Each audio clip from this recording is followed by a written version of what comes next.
हाय.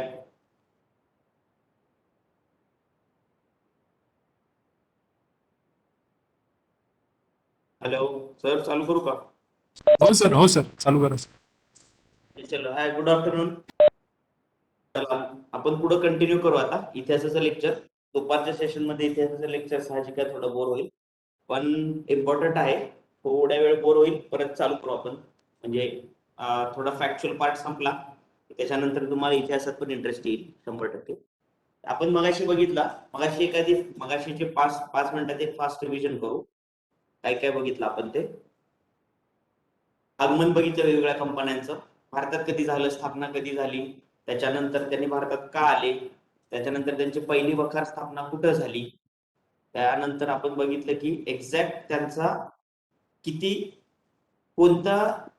कोणती कंपनी भारतात पहिल्यांदा आली, कोणती शेवटी गेली, म्हणजे जी पहिल्यांदा आली ती शेवटी गेली. आपलं फॅक्च्युअल आता पाठ झाला असेल. आणि कुठली एखाद्या तुम्हाला सिक्वेन्स पण विचारतील, कोणत्या वर्षी कोणती कंपनी भारतात आली, कोणत्या वर्षी कोणत्या कंपनीने भारत देश सोडला. त्यामुळे ते मगाशी मी जे सांगितलेलं आहे ते रिवाइज करा. त्यानंतर आपण बघितलं की त्यांचा भ्रष्टाचार वाढला, त्यामुळे ब्रिटन गव्हर्नमेंटने ईस्ट इंडिया कंपनीवर अधिकार वाढवण्यासाठी कायदे बनवायला सुरुवात केली. 1773चा रेग्युलेटिंग ऍक्ट बघितला. त्याच्यानंतर आपण पिट्स इंडिया ऍक्ट बघितला. त्याच्यानंतर आता आपण बघणार आहोत पुढचा 1784चा पिट्स इंडिया ऍक्ट पण बघितला.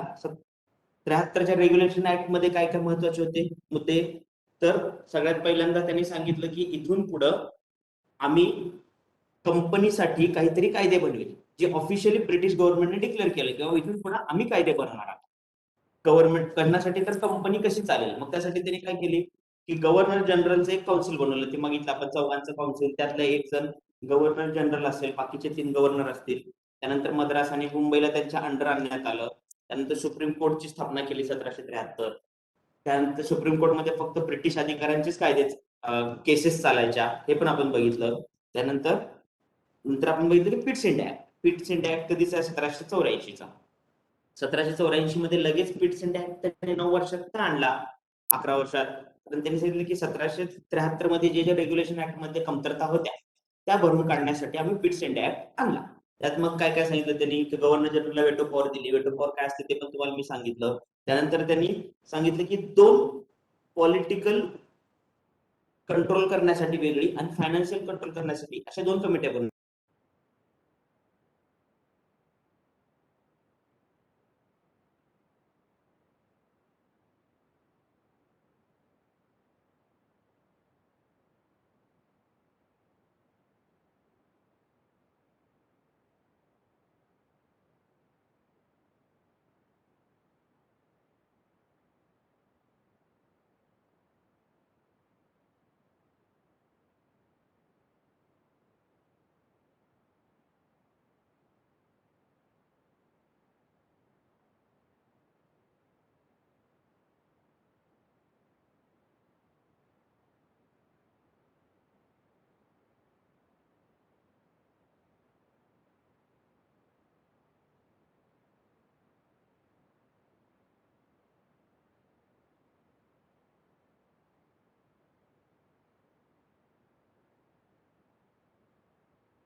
तर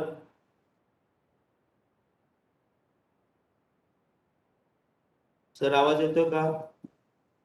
हो येतोय सर, आवाज येतोय. ओके, चलो. फक्त आपला व्हिडिओ ऑफ झालेला आहे. ओके, झाला झाला. आता चालू झाला व्हिडिओ, मीच पॉज केला होता, आवाज ओके येईल. ओके. चला पुढचं बघू. चार्टर ऍक्ट 1793चा. आता 1793चा ऍक्ट, चार्टर ऍक्ट म्हणतात त्यांना. येतोय आवाज आता? चलो. 1793चा ऍक्ट. आता त्यांनी काय केलं, 1793ला त्यांनी एक चार्टर ऍक्ट बनवला. चार्टरचा अर्थ काय महत्वाचा. आता हे ऍक्टच्या रिलेटेड तुम्हाला ज्यावेळेस मेन्सला प्रश्न विचारतील त्यावेळेस तुम्हाला त्या ऍक्टच्या नावांचा अर्थ सुद्धा माहित असणं अपेक्षित आहे.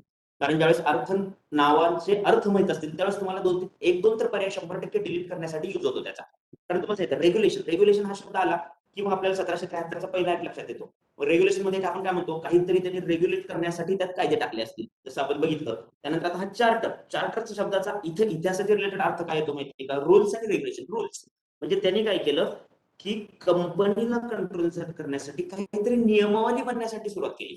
हे लक्षात ठेवा, चार्टर, पिट्स आणि रेग्युलेशन याच्यात फरक आहे. रेग्युलेशन, पिट्स तर नावानुसार आलं, रेग्युलेशन पहिला होता. आणि 1793 ला जो चार्टर ऍक्ट आला त्याचा त्यांनी सांगितलं की, म्हणजे त्याचा अर्थ असा होता स्पेसिफिक, की रूल्स अँड रेग्युलेशन्स बनवणार आम्ही. कशाला? हे कोण बनवणार? British parliament. कोणासाठी?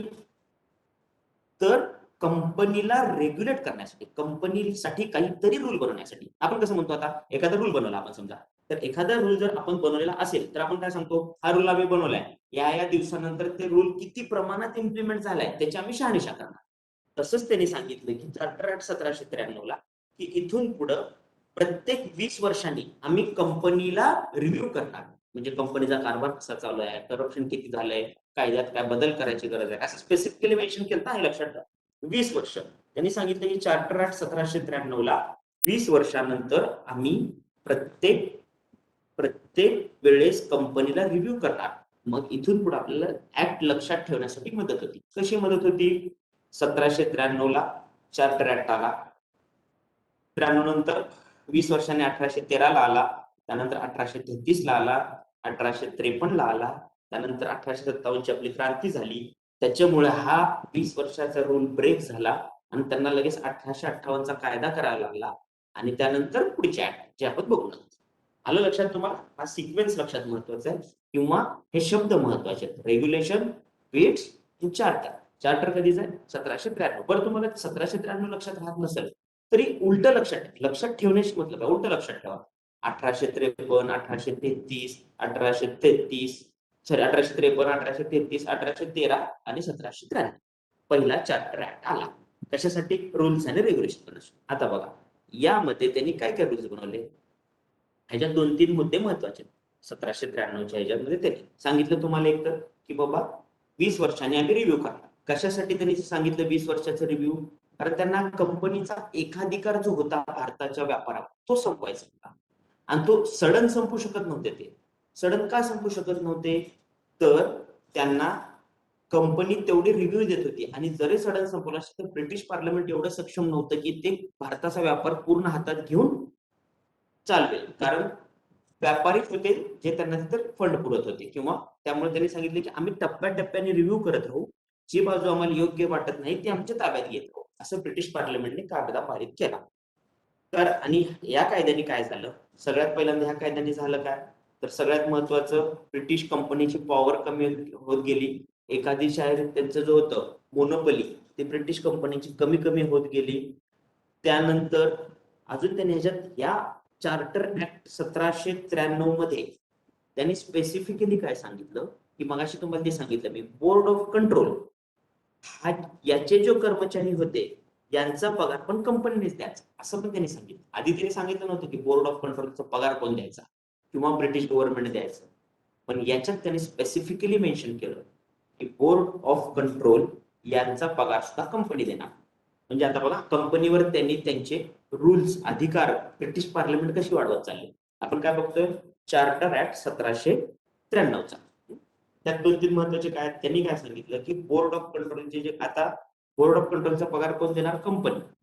कंपनीवर त्यांनी फायनान्शियल बर्डन कसं वाढवलं बघा ब्रिटिश गव्हर्नमेंट. त्यांनी काय सांगितलं, तुम्ही पगार द्या.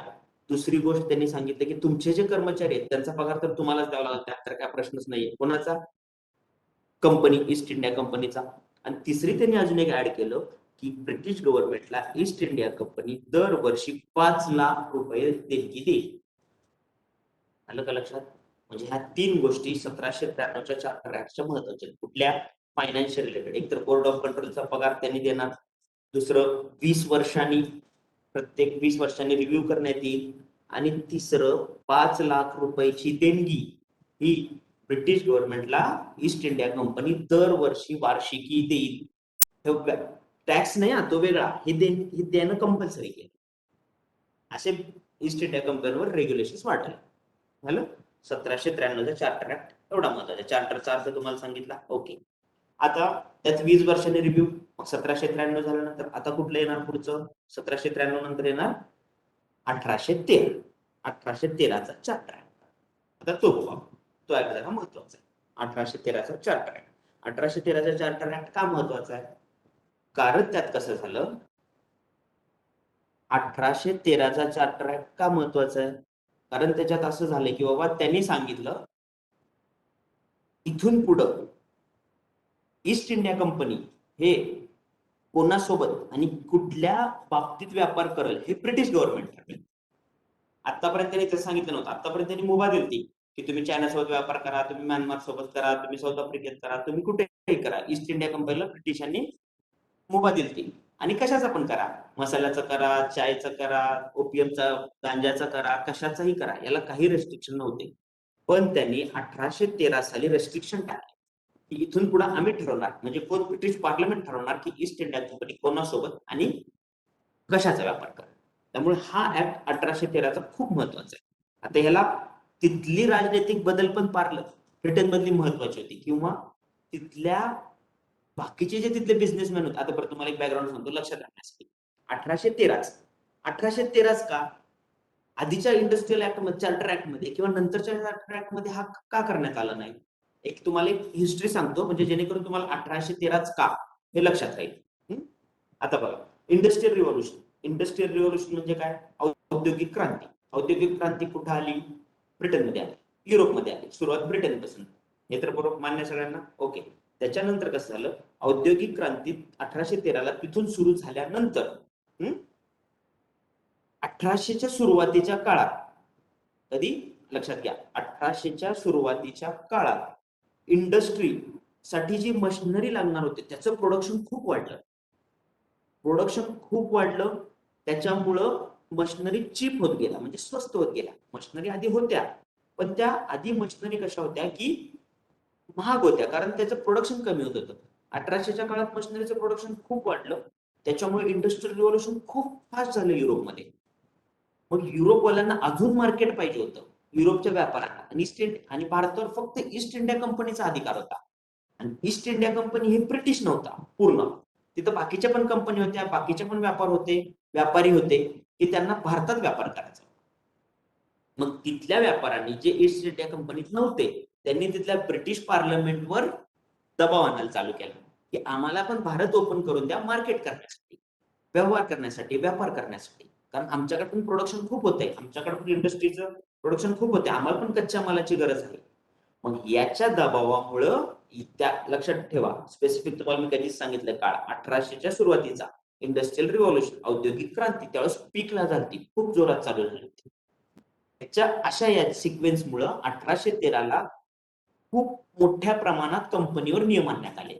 1813च का? आधीच्या 20 वर्षाच्या चार्टर ऍक्टनुसार. काय करण्यात आलं? ब्रिटिश गव्हर्नमेंटनी काय कायदा पारित केला, तेव्हा ब्रिटिश गव्हर्नमेंटनी काय ठरवलं? तर ब्रिटिश गव्हर्नमेंटने ठरवलं की इथून पुढं, इथून म्हणजे कधी 1813 पासून ईस्ट इंडिया कंपनी फक्त चीन सोबत व्यापार करेल. तो पण कशाचा? चीन सोबत? तर चहा आणि ओपियम म्हणजे गांजा. आलं? हे खूप खूप क्रुशियल पॉईंट आहे 1813चा, लक्षात ठेवा. चीन सोबत कशासाठी? चहा आणि गांजा, ओपियमचा व्यापार. आता चहा आणि गांजाच का? एक मिनिट, मी तुम्हाला व्हाईट बोर्डवर सांगतो. Just hold minute.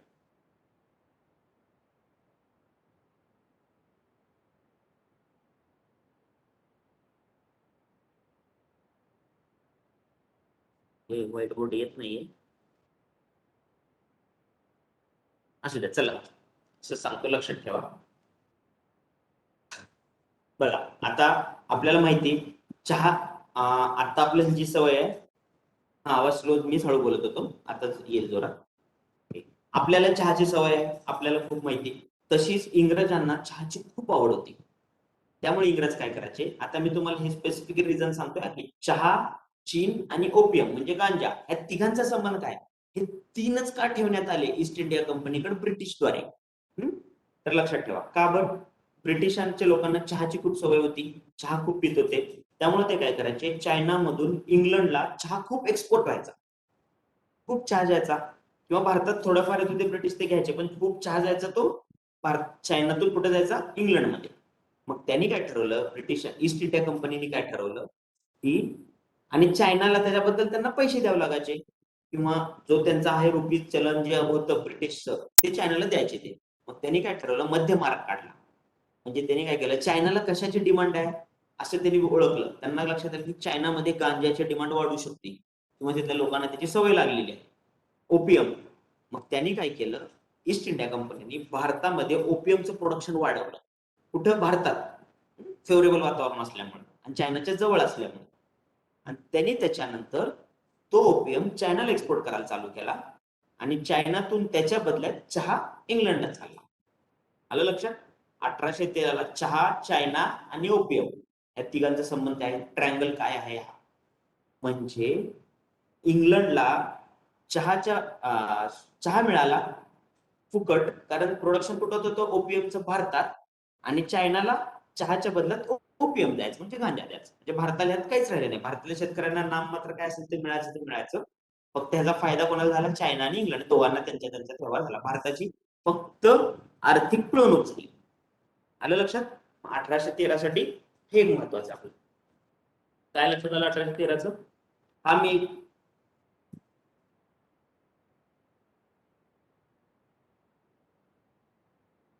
1813 स्पेसिफिक का सांगतोय, कारण 1813 वर बऱ्याच वेळा प्रश्न पडतो. त्यामुळे हे ट्रायंगल लक्षात ठेवा, हे 3 शब्द लक्षात ठेवा. आता 1813 अजून एक कुठला बदल झाला, तर 1813 इंडस्ट्रियल रिव्होल्यूशन वाढलं होतं, माहिती आहे तुम्हाला. मग ख्रिश्चन मिशनरीज जे असतात त्यांना भारतात येण्यासाठी ऑफिशियली परवानगी देण्यात आली, ब्रिटिश गव्हर्नमेंट.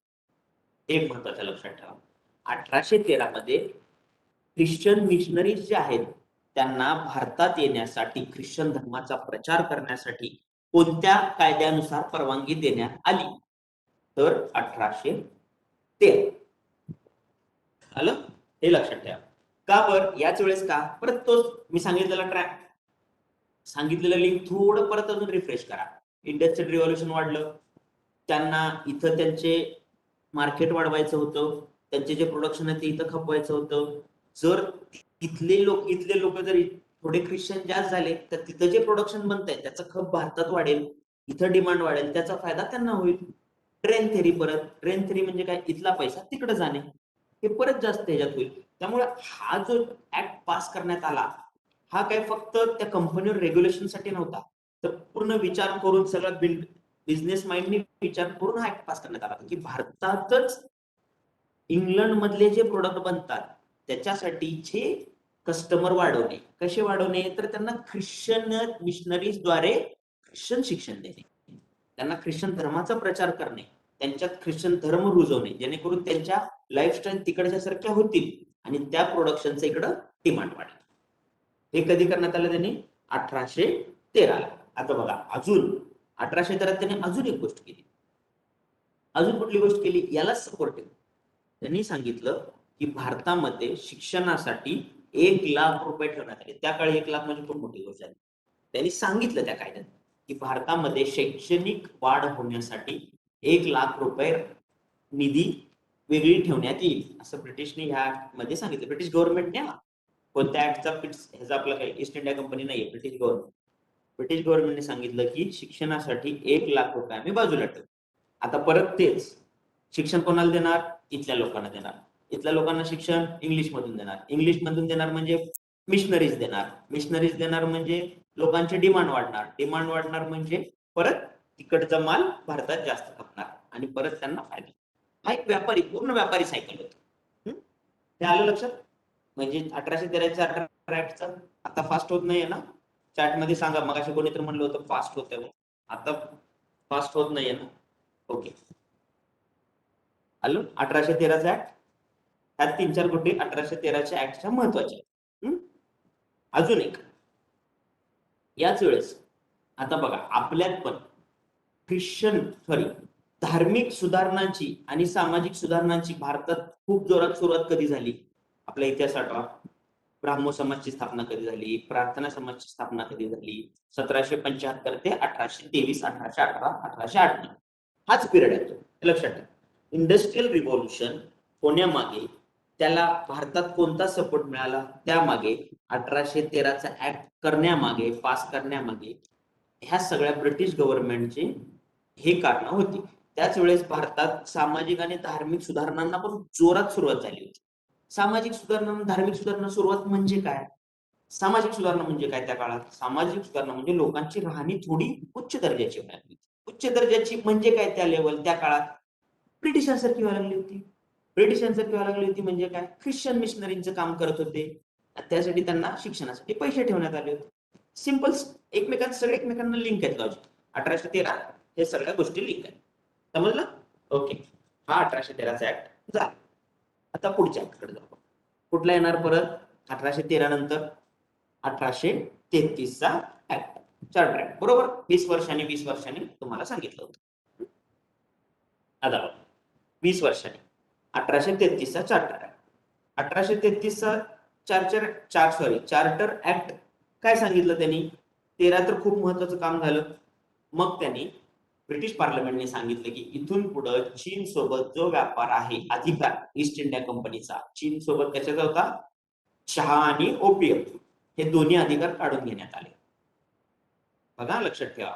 13ला सांगितलं 2 देतो तुम्हाला, 33ला सांगितलं की आम्ही तेही अधिकार ईस्ट इंडिया कंपनीकडून काढून घेत आहोत. म्हणजे ब्रिटिश पार्लमेंटने 1833ला ईस्ट इंडिया कंपनी ही फक्त एक प्युअरली ऍडमिनिस्ट्रेटिव्ह बॉडी ठेवली. व्यापारी अधिकार त्यांच्याकडून सगळे काढून घेण्यात आले. 1833, 13ला झालं, 33ला पूर्ण असा शब्द विचारू शकतो की कोणत्या कायद्यानुसार ब्रिटिशने ईस्ट इंडिया कंपनीकडून पूर्ण अधिकार काढून घेण्यात आले? तर 1833 कायद्यानुसार. हे लक्षात ठेवा, विचारलेलं आहे. त्याच्यानंतर आता त्यांनी अजून काय केलं? ब्रिटिशांनी आता अजून सेंट्रलायझेशनची प्रोसेस चालू केली. मग तुम्हाला सांगितलं मी, गव्हर्नर जनरल ऑफ इंडिया केलं होतं त्यांनी, बेंगाल केलं होतं. गव्हर्नर जनरल ऑफ बेंगाल केलं. त्याच गव्हर्नर जनरलला त्यांनी गव्हर्नर जनरल ऑफ इंडिया कुठल्या ऍक्ट नुसार? 33, गव्हर्नर जनरल ऑफ इंडिया हे नामकरण केलं. 33ला आतापर्यंत सांगितलेले 2 मुद्दे महत्वाचे कोणते? चायना सोबतचा पूर्ण अधिकार काढून घेतला, ईस्ट इंडिया कंपनी पूर्ण ऍडमिनिस्ट्रेटिव्ह बॉडी राहिली. आणि दुसरी गोष्ट, त्यांनी गव्हर्नर जनरल ऑफ बेंगालला गव्हर्नर जनरल ऑफ इंडिया हे नामकरण करण्यात आलं. Governor general of Bengal. आता तुम्हाला प्रश्न विचारतो लगेच, गव्हर्नर जनरल ऑफ बेंगाल शेवटचा कोण होता? त्यांना माहिती वाचलंय त्यांनी 2-3 सेकंदात आठवायचा प्रयत्न करा. गव्हर्नर जनरल ऑफ बेंगाल शेवटचा म्हणजे कधीचा? 1833 ऍक्ट नुसारच्या वेळेसचा कोण होता? तर विल्यम बेंटिक होता. हा प्रश्न विचारलेला आहे. विल्यम बेंटिक होता, लक्षात ठेवा. पुढचा प्रश्न लगेच, पहिला गव्हर्नर जनरल ऑफ इंडिया कोण होता? पहिला गव्हर्नर जनरल ऑफ इंडिया कोण होता? आताच तुम्हाला सांगितलं, त्यांनी फक्त नामकरण बदललंय. गव्हर्नर जनरल ऑफ बेंगालचं गव्हर्नर जनरल ऑफ इंडिया केलंय. म्हणजे कोण येणार first governor general of India? William Bentinck. हा पण प्रश्न विचारलेला आहे. Got it? ह्या गोष्टी लक्षात ठेवा. म्हणजे असं सिक्वेन्सनी लिंक लावून पाठ करायला सुरुवात, अभ्यास करा, तर तुम्हाला लक्षात. हा गव्हर्नर जनरल ऑफ बेंगाल शेवटचा, तोच पहिला. कारण मी शब्द काय वापरलं? नामकरण केलंय फक्त त्यांनी. फक्त नामकरण का केलं ते कारण तुम्हाला सांगतो. 1833 मध्ये फक्त नामकरण केलं, त्याचे परिणाम काय झाले आता सांगितलं तुम्हाला. William Bentinck. तर नामकरण केल्याचं म्हणजे काय झालं? Governor of Bengal, governor of Madras आणि गव्हर्नर ऑफ बॉम्बे यांना कम्प्लिटली गव्हर्नर जनरल ऑफ इंडियाच्या अंडर आणलं. कम्प्लिटली शब्द वापरला. मगाशी जी तुम्हाला मी सांगितलं होतं, गव्हर्नर जनरलच्या अंडर मद्रास आणि बॉम्बेचे गव्हर्नर आणले, ह्याचे एक आणले. एकदा तुम्हाला मी ह्याच्या आधीच्या ऍक्ट मध्ये सांगितलं होतं. त्यात आणि यात फरक काय आहे? तर इथून पुढं लक्षात, इथून पुढं म्हणजे कधी? 1833च्या पुढं असं मानण्यात येईल की गव्हर्नर जनरल कुठला? ऑफ इंडियाच्या अंतर्गतच मद्रास आणि बॉम्बे काम करतील. साध्या भाषा पूर्ण काम, 100% काम. मगाशी तसं नव्हतं. मगाशी काही मुभा गव्हर्नर मद्रास आणि बेंगॉलला पण परवानगी दिली होती, बाबा तुम्ही तुमच्या लेवलला डिसिजन घ्या, हे करा. पण नाही, त्यांनी 1833ला एकादिशाही जी होती ब्रिटिश गव्हर्नमेंटची, तो एक पीक वर नेली त्यांनी, कम्प्लीट कंट्रोल इंडियावर. मग याला असं म्हणतात की 1833 ही ब्रिटिश गव्हर्नमेंटची भारतावर कम्प्लीट कंट्रोल आणण्याची शेवटची पायरी. लक्षात ठेवा, शेवटची पायरी, शेवटची. पहिली कधी सांगितली होती मी तुम्हाला? Regulation act 1773. आणि ही जी आहे 1833 ही शेवटची पायरी मानण्यात येते. शेवटची पायरी म्हणजे काय? तर या पायरीत ब्रिटिश गव्हर्नमेंटनी पूर्ण कंट्रोल हा गव्हर्नर जनरल ऑफ इंडियाच्या अंडर आणला. जे पूर्ण भारतात जेवढं त्यांचं साम्राज्य होतं ते सगळं गव्हर्नर जनरल ऑफ इंडियाच्या हातात आणून ठेवलं. आलं लक्षात? म्हणून याला म्हणतात की शेवटची पायरी, सेंट्रलायझेशन ऑफ इंडियामध्ये ब्रिटिश गव्हर्नमेंट द्वाराची शेवटची पायरी 1833. आलं? 1833 बद्दल हे 3-4 महत्वाचे. आता त्यांनी सांगितलं की आता सुप्रीम कोर्टची स्थापना कधी झाली? तुम्हाला सांगितलं मगाशी मी, आठवाभर पानं उलटू नका, लिहून घेतला असेल तर, नसेल तर आठवा 1-2 सेकंदात. सुप्रीम कोर्टाची स्थापना कधी झाली आठवलं? तर ज्यांना आठवलं त्यांचं गुरु 1773. त्यावेळेस तुम्हाला मी काय सांगितलं होतं की 1773 कशासाठी का स्थापना झाली? तर ब्रिटिश अधिकाऱ्यांवर केसेस, म्हणजे त्यांचे काय प्रॉब्लेम असतात त्याच्यावर केस चालवण्यासाठी. भारतीय सिव्हिल आणि क्रिमिनल दोन्ही. भारतीय लोकांना त्याचा कायद्याचा लागू होता का 1773 नाही. मग 1833च्या वेळेस त्यांनी काय केलं? एक इंडियन लॉ कमिशन स्थापन केली. काय? इंडियन, हे लिहून घ्या जर लिहायचं असेल तर, इम्पॉर्टंट महत्व आहे. 1833च्या दरम्यान त्यांनी इंडियन लॉ कमिशन, भारतीय कायदा मंडळ, असे एक कमिशन स्थापन केलं. कोणाच्या अंडर? Lord मॅकॉलेच्या under. आपण प्रश्न विचारलेला लक्षात ठेवा. इंडियन लॉ कमिशन हे लॉर्ड मॅकॉलेच्या अंतर्गत स्थापन करण्यात आलं. त्याचं कारण काय होतं? कारण काय असेल बाबा? गेस करा. मग तुम्हाला सांगितलं होतं की फक्त ब्रिटिशांना लागू होतं.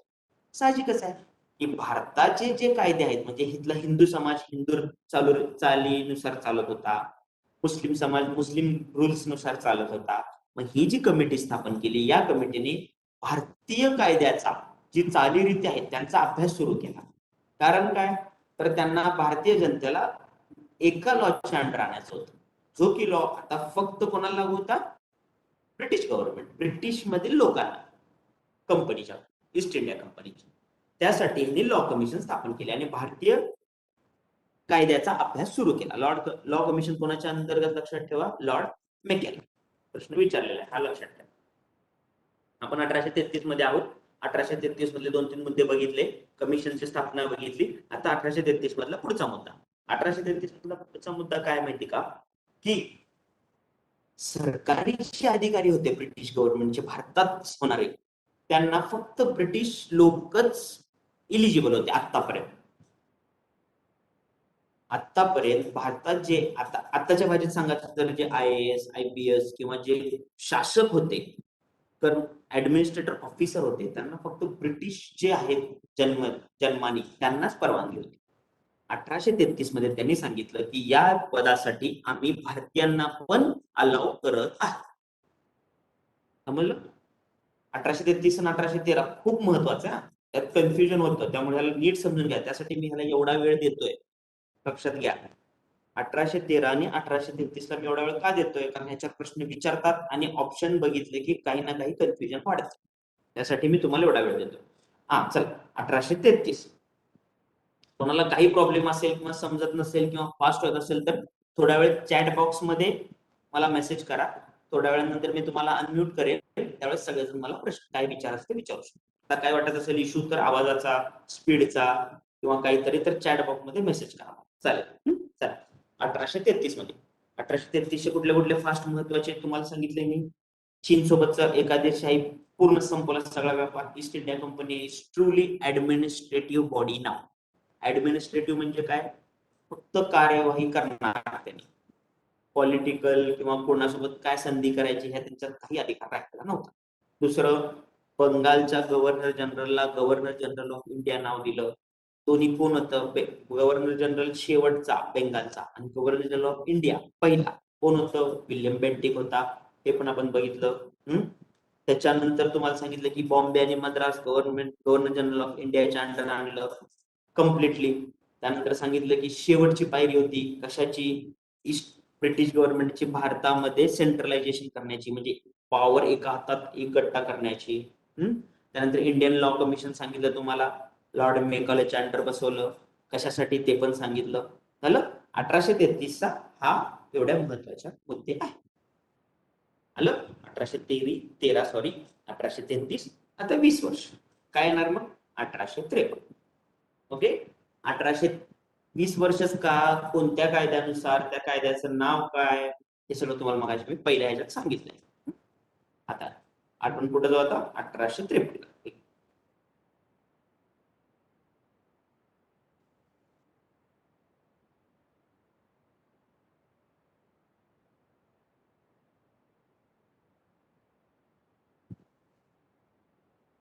आता सांगितलं तुम्हाला मी 1833 मध्ये त्याने सांगितलं की ज्या प्रशासकीय नोकऱ्या आहेत ते भारतीयांसाठी पण आम्ही ओपन करत आहोत. बरोबर सांगितलं त्यांनी, प्रशासकीय नोकऱ्या ओपन पण केल्या. पण आतापर्यंत प्रशासकीय नोकऱ्या भरताना ज्यावेळेस ब्रिटिशचे लोक ते प्रशासकीय म्हणून घ्यायचे त्यावेळेस परीक्षाच होत नव्हती. 1833 मध्ये त्यांनी फक्त सांगितलं आम्ही भारतीयांना घेऊ, पण बाकीचं काहीच मेन्शन केलं नव्हतं. मग 1853 मध्ये ब्रिटिश पार्लमेंटने सांगितलं, ब्रिटिश गव्हर्नमेंटने सांगितलं की इथून पुढे प्रशासकीय अधिकाऱ्यासाठी परीक्षा होतील, जशा आता होत्या. म्हणजे पॅटर्न म्हणत नाही, परीक्षा होती.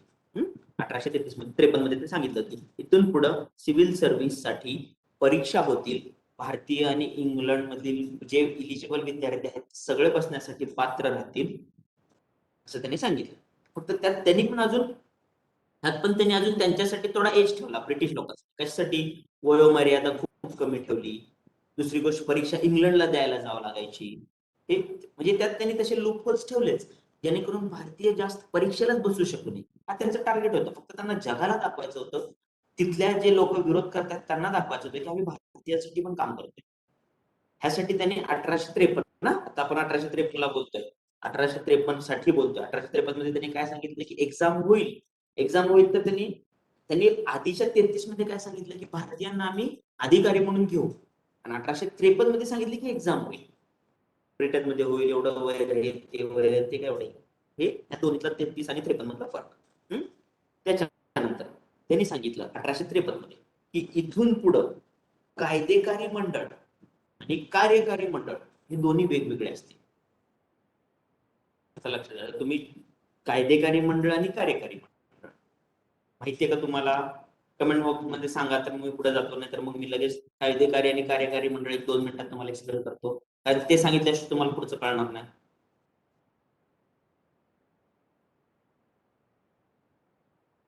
आहेत का मुलं जागेवर, तर झोपले?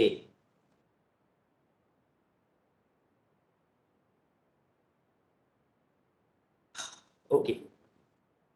कायदेकारी मंडळ आणि कार्यकारी मंडळ काय सांगतो बघा 2 मिनिटात. कायदेकारी मंडळ म्हणजे काय? Legislative body. ओके, शुभम करतो. लेजिस्लेटिव्ह बॉडी आणि एक्झिक्युटिव्ह बॉडी. कायदेकारी मंडळ आणि कार्यकारी मंडळ. लेजिस्लेटिव्ह बॉडी म्हणजे काय? जी बॉडी, जे लोक कायदा बनवतात ते झालं कायदेकारी मंडळ. एक्झिक्युटिव्ह बॉडी म्हणजे काय? जे लोक कायदा अंमलात आणतात. लक्षात घ्या, कायदेकारी मंडळ आणि कार्यकारी मंडळ ह्याच्यात फरक आहे, आणि ह्या दोघांना वेगळं करण्यात आलं. कोणत्या, हा प्रश्न विचारलेला आहे. कोणत्या कायद्यानुसार कार्यकारी मंडळ आणि कायदेकारी मंडळ हे वेगवेगळे करण्यात आले? तर कोणत्या कायद्यानुसार करण्यात आले? 1853च्या कायद्यानुसार. का करण्यात आले काय तर नंतर. 1853च्या कायद्यानुसार. आता कायदेकारी मंडळ म्हणजे काय? जी कमिटी, जे लोक कायदा बनवतात. आपल्या देशात कायदा कोण बनवतं? आपले मंत्री, एमपीज, एमएलएस, स्टेट लेवलला म्हणजे बनवत नाहीत पण हे करतात, वर एमपीज. ते आर कायदेकारी मंडळ. आणि कार्यकारी मंडळ म्हणजे काय? एक्झिक्युटिव्ह बॉडी, जे आपण बनण्यासाठी ट्राय करतोय. एक्झिक्युटिव्ह बॉडी, कार्यकारी मंडळ म्हणजे सीईओ साहेब असतील, तहसीलदार असेल, ह्या जे कार्य काम करतात ते एक्झिक्युटिव्ह.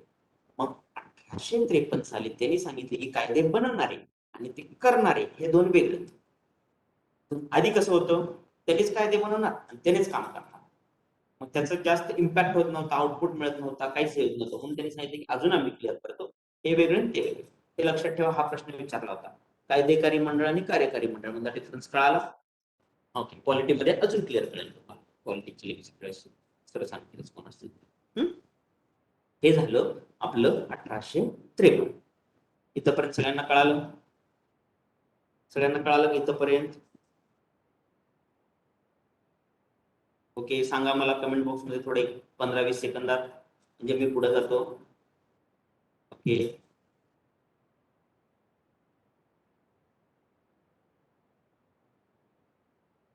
चला. Okay, yes sir. चलो लेट्स गो. चला आता आपण बघू. आता बघा, ओके चलो आता पुढे जाऊ. आता मला सांगा, आपण बघितलं होतं मग अशी त्या कायद्यानुसार असं ठरलं होतं की प्रत्येक 20 वर्षांनी रिव्ह्यू होईल. मग 20 वर्षांनी रिव्ह्यू होण्याच्या 53 नंतर कधी यायला पाहिजे होतं? 63 आणि 73 ला. पण त्याच्या आधीच भारतात 1857 ची क्रांती झाली, जी आपल्याला माहिती आहे. जी माहिती म्हणजे ऐकून तर आहात. आता ज्यावेळेस आपला विषय शिकवला त्यावेळेस मी तुम्हाला त्या क्रांतीबद्दल डिटेल सांगेल सगळं. आणि मग 1853 ला, सॉरी, मग 1853 नंतर 1873च्या ऐवजी डायरेक्ट 1800 कायदा बनवण्यात आला. आलं? 1858 कायदा का बनवला? 1857च्या उठावाला रिस्पॉन्स द्यायचा होता ब्रिटिश गव्हर्नमेंटला. कारण 1857ची जी क्रांती होती ती, आता आहेत रिझन खूप, पण 3-4 जे 2-3 रिझन महत्वाचे होते, त्याच्यामुळं 1857ची क्रांती आपली सक्सेसफुल झाली नाही. हे जर 2-3 रिझन ओव्हरकम झाले असते किंवा हे जर अडथळे आले नसते, तर मे बी 1857लाच भारत देश वेगळा असता, म्हणजे ब्रिटिशांच्या आधिपत्याखालून सुटला असता. एवढी मोठी क्रांती होती ती आणि एवढ्या लेवलला होती. त्याच्यामुळं ब्रिटिश खडबडून जागे झाले आणि त्यांनी लगेच 1 वर्षात, ते 1857ची क्रांती तर 1 वर्षात संपली. ती क्रांती संपेपर्यंत त्यांनी 1858ला लगेच टाकलं. लक्षात आलं? म्हणजे एवढा मोठा ब्रिटिश गव्हर्नमेंट ब्रिटनमध्ये हादरून गेलं, एवढा मोठा तो ती आपली क्रांती होती 1857ची.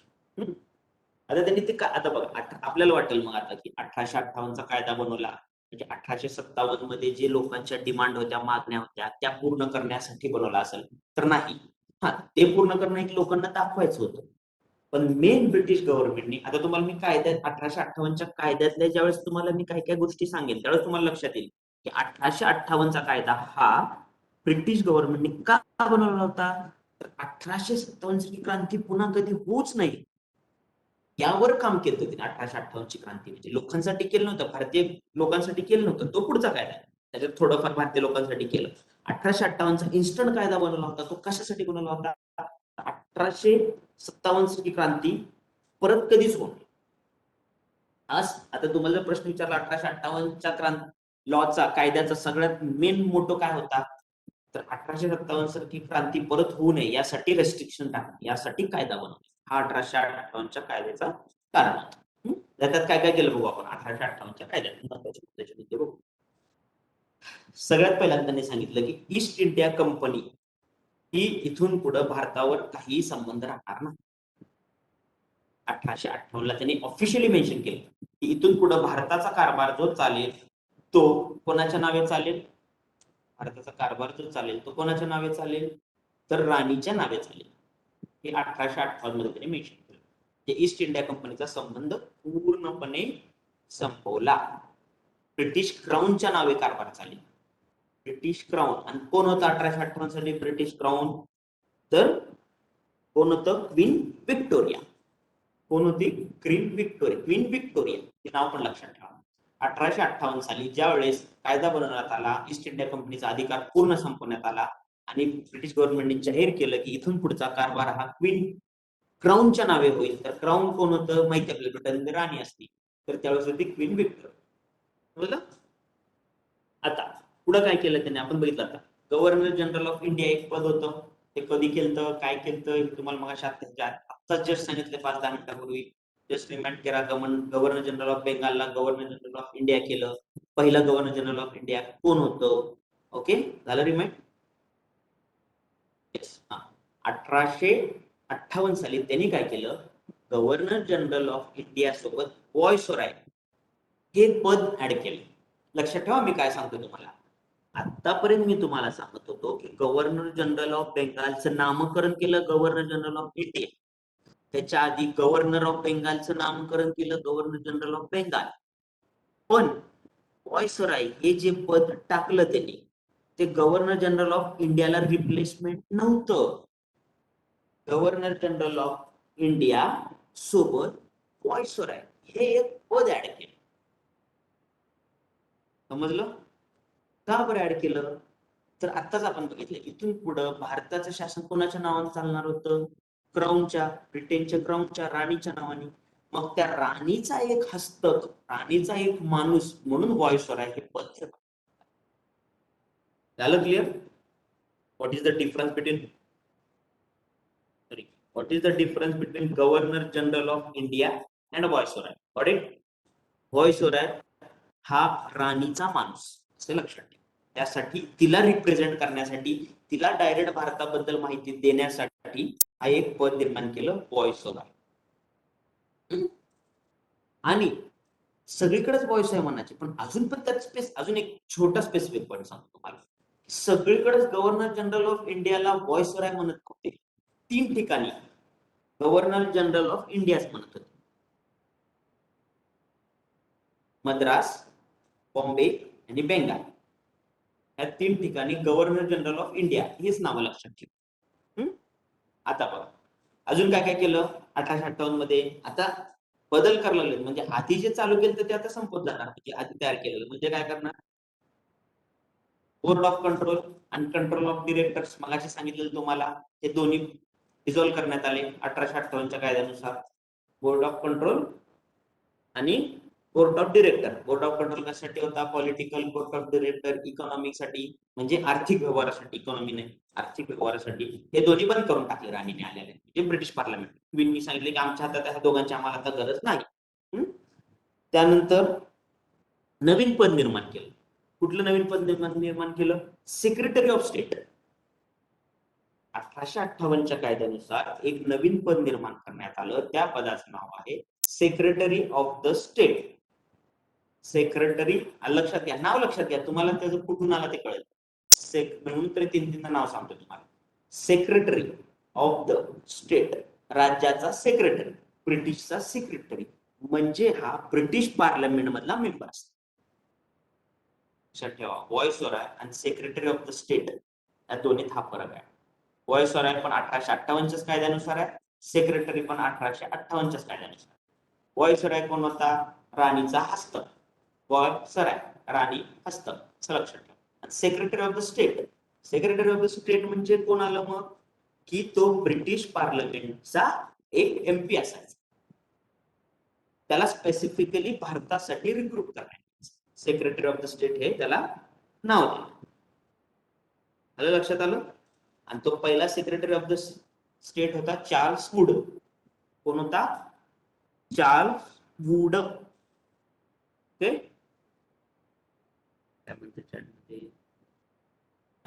Charles Wood. आणि व्हॉइसरॉय तुम्हाला काय सांगितलं मी? क्राऊनचा चेहरा. तो कोण होता? Lord Canning. हा बरोबर आहे, लक्षात ठेवा. चार्ल्स वूड जो होता तो झाला सेक्रेटरी ऑफ द स्टेट, जे तो मेंबर ऑफ पार्लमेंट ब्रिटनचा. आणि लॉर्ड कॅनिंग हो व्हॉइसरॉय, हा राणीचा माणूस, राणीचा हस्ता, राणीचा भारतातला रिप्रेझेंट, भारतासाठीचा रिप्रेझेंट. समजलं दोन्हीतला डिफरन्स? व्हॉइसरॉय आणि secretary of the state. Yes, 1858च्या कायद्याचं हे महत्वाचं आहे. आता बघा 1858चा कायदा झाला. 1858चा कायदा तुम्हाला मी काय सांगितलं? स्पेसिफिकली त्यांनी काय केलं 1858च्या कायद्यासाठी? की बाबा इथून पुढे भारतात 1857 सारखा उठाव होऊ नये, हे त्यांचं टार्गेट होतं. 1857चा उठाव होऊ नये सारखा, त्यासाठी ह्या 2-4 गोष्टी त्यांनी करून टाकल्या. आता त्याच्या पुढचा 1861, ते पण एवढा इम्पॉर्टंट नाही, 2-4 गोष्टी इम्पॉर्टंट आहेत तेवढ्या सांगतो तुम्हाला 1861 मधलं. आता त्यांनी आता इथून पुढचा कारभार ऑफिशियली स्पेसिफिकली ब्रिटिश पार्लमेंट बघणार. ब्रिटिश गव्हर्नमेंट भारतात राज्य चालू झालं. ब्रिटिश गव्हर्नमेंट 1858च्या कायद्यानुसार. 1861चा कायदा भारतीय परिषद कायदा म्हणतात त्याला. नावं पण लक्षात ठेवा, ते नावं सुद्धा विचारतात कधी कधी जोड्या लावामध्ये. 1861च्या कायद्याला काय म्हणतात, 1858च्या कायद्याला काय म्हणतात, 1773च्या कायद्याला काय म्हणतात. इकडं वर्ष देतात आणि इकडं नाव देतात कायद्याची, लावा जोड्या म्हणतात. त्यामुळं नावं सुद्धा लक्षात ठेवा. भारतीय परिषद कायदा, परिषद कायदा 1861. आता हा जो कायदा बनवण्यात आला, याच्यात 2-3 गोष्टी त्यांनी केल्या ज्या महत्वाच्या तुम्हाला मी सांगतो. काय केलं त्यांनी पहिल्यांदा तर की प्रांतिक कायदे मंडळाची स्थापना केली. म्हणजे आधी कसं होतं तुम्हाला सांगितलं मी की एकादेशाच्या देश 1853 साली सांगितलं तुम्हाला 1853च्या कायद्यानुसार ब्रिटिशच्या हातात पूर्ण एकादशाही आली. एका ठिकाणी गव्हर्नर जनरल ऑफ इंडिया केला. तो आता त्यांनी काय केला, हळूहळू प्रांतिक कायदे म्हणजे लोकांना थोडी मुभा द्यायला चालू केली, थोडी मोकळीक द्यायला चालू केली. बाबा तिथल्या तिथले कायदे मंडळ स्थापन करण्यात आलं. कुठलं कुठलं केलं, 1861च्या कायद्यानुसार किंवा बंगालचं कायदेमंडळ वेगळं केलं. परत नॉर्थ वेस्ट फ्रंटियरचं वेगळं केलं. नॉर्थ वेस्ट फ्रंटियरला काय म्हणतात मराठीत आपल्या वायव्य साईडचं एक वेगळं केलं. त्यानंतर पंजाबचं वेगळं केलं. असं त्यांनी कायदेमंडळ स्थापन केले तिथले तिथले कायदेमंडळ स्थापन केले. म्हणजे काय केलं त्यांनी, तिथले कायदेमंडळ स्थापन केलं म्हणजे तिथे एक लोकल बॉडी स्थापन करण्यासाठी परवानगी दिली. बाबा चला तिथे जाऊन तुम्ही तुमची लोकल बॉडी कायदेमंडळ तिथे स्थापन करा आणि तिथं काम करायला सुरुवात करा. आता हे वर्ष लिहून घ्या, कुठल्या 1861 मध्ये कुठल्या वर्षी कोणत्या 3 ह्याचे कायदेमंडळाची स्थापना झाली, कारण परीक्षेला विचारलेलं आहे. बघा, बेंगालमध्ये स्थापना झाली 1862. लिहून घ्या, प्रांतीय कायदे मंडळाची स्थापना बेंगालमध्ये 1862 साली झाली. कधी झाली? बेंगालला 1862. त्याच्यानंतर वायव्य सरहद्दमध्ये कधी झाली? 1866 ला. ह्याच कायद्यानुसार, ह्या कायद्यात त्यांनी सांगितलं की बाबा प्रांतिक कायदे मंडळाची स्थापना करण्यात यावी. सांगितलं, त्यानुसार स्थापना झाली. पहिल्यांदा बंगालमध्ये प्रांतिक कायदे मंडळ स्थापन केलं 1862 ला. त्यानंतर वायव्यला 1866 ला झालं, वायव्य सरहद्दला. आणि त्याच्यानंतर पंजाब 1897. हे 3 कायदे मंडळाची स्थापना 1861च्या कायद्यानुसार झाली. बेंगाल, वायव्य आणि पंजाब. 3 वर्ष महत्वाचे. त्याच्यानंतर या कायद्यात अजून काय सांगितलं त्यांनी, या कायद्यानुसार इथून पुढे खाते वाटपाची पद्धत सुरू केली. खाते वाटप म्हणजे आता आपण बघतो ना, ह्या खात्याचा हा मंत्री, त्या खात्याचा तो मंत्री, हा खाता त्याच्याकडं, state minister, central minister, cabinet minister, याची थोडीफार सुरुवात झलक किंवा चुनचुन किंवा एक स्टार्टर कुठल्या कायद्यात मिळतो आपल्याला, तर 1861च्या कायद्यात त्यांनी खाते चालू केले. खाते वाटप म्हणजे काय बाबा, आता बघा अजून पण लक्षात घ्या, 1861लाच खाते वाटप का आणलं? बरोबर, 1857च्या उठावाच्या संदर्भात थोडं लॉजिक लावा बरं. 10 सेकंद देतो तुम्हाला, 5-10 सेकंद, 5-10 सेकंद देतो, जरा लॉजिक लावा बरं. खाते वाटपाची पद्धत 1861 वेळेस का आणली असेल? तुमच्या डोक्यात राहू द्या रिझन, मी सांगतो मग क्रॉस चेक करा.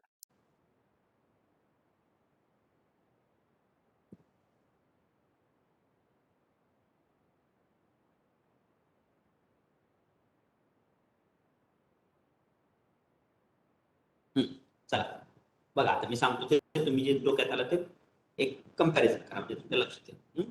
तुम्हाला काय सांगितलं मी, 1861 साली खाते वाटपाची पद्धत का आली?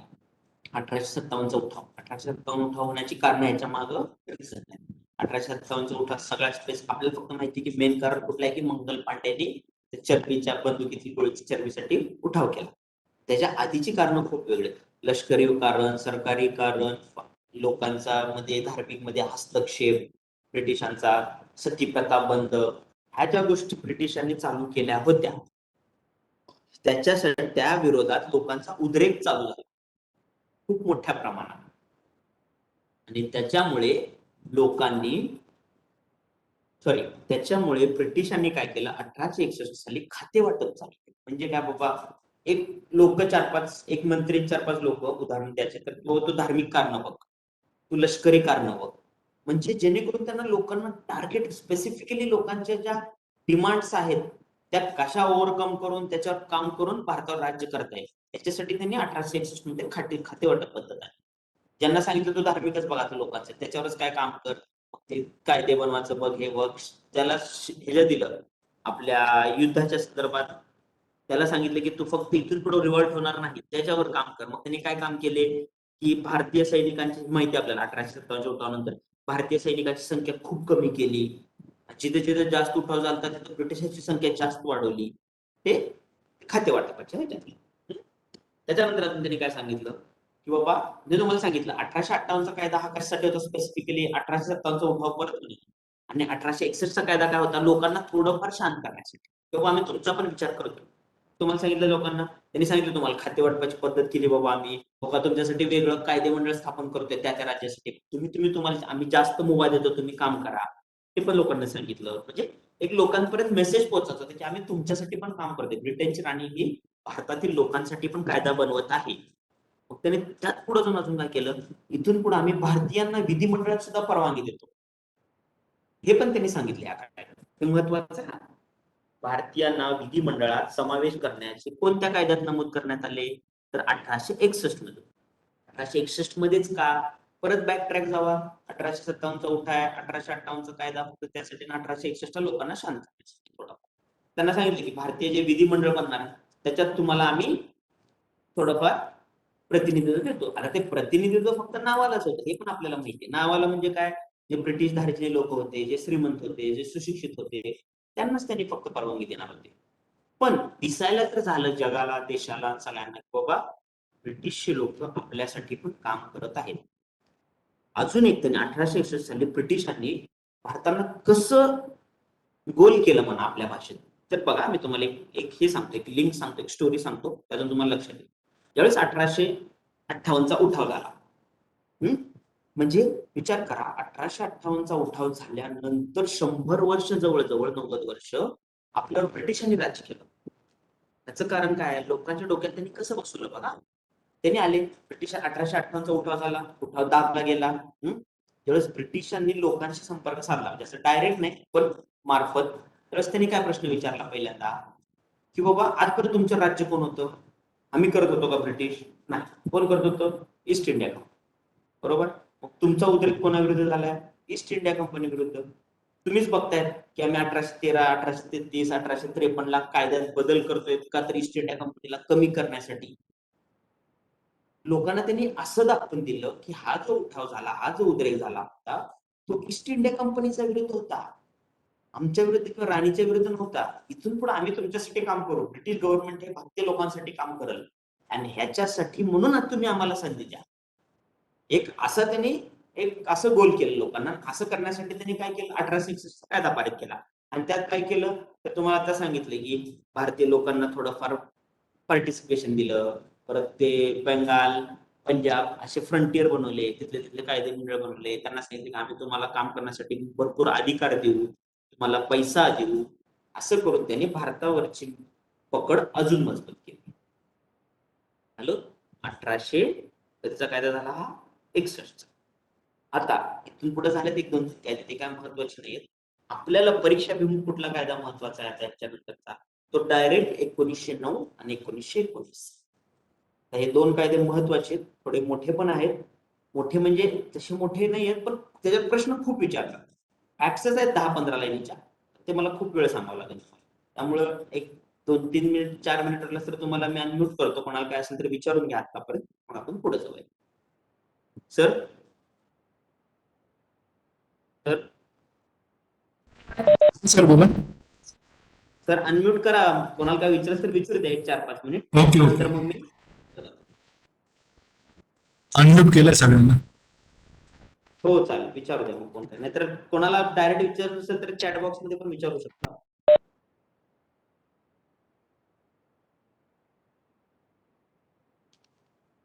बोला बोला, पोरांनो बोला.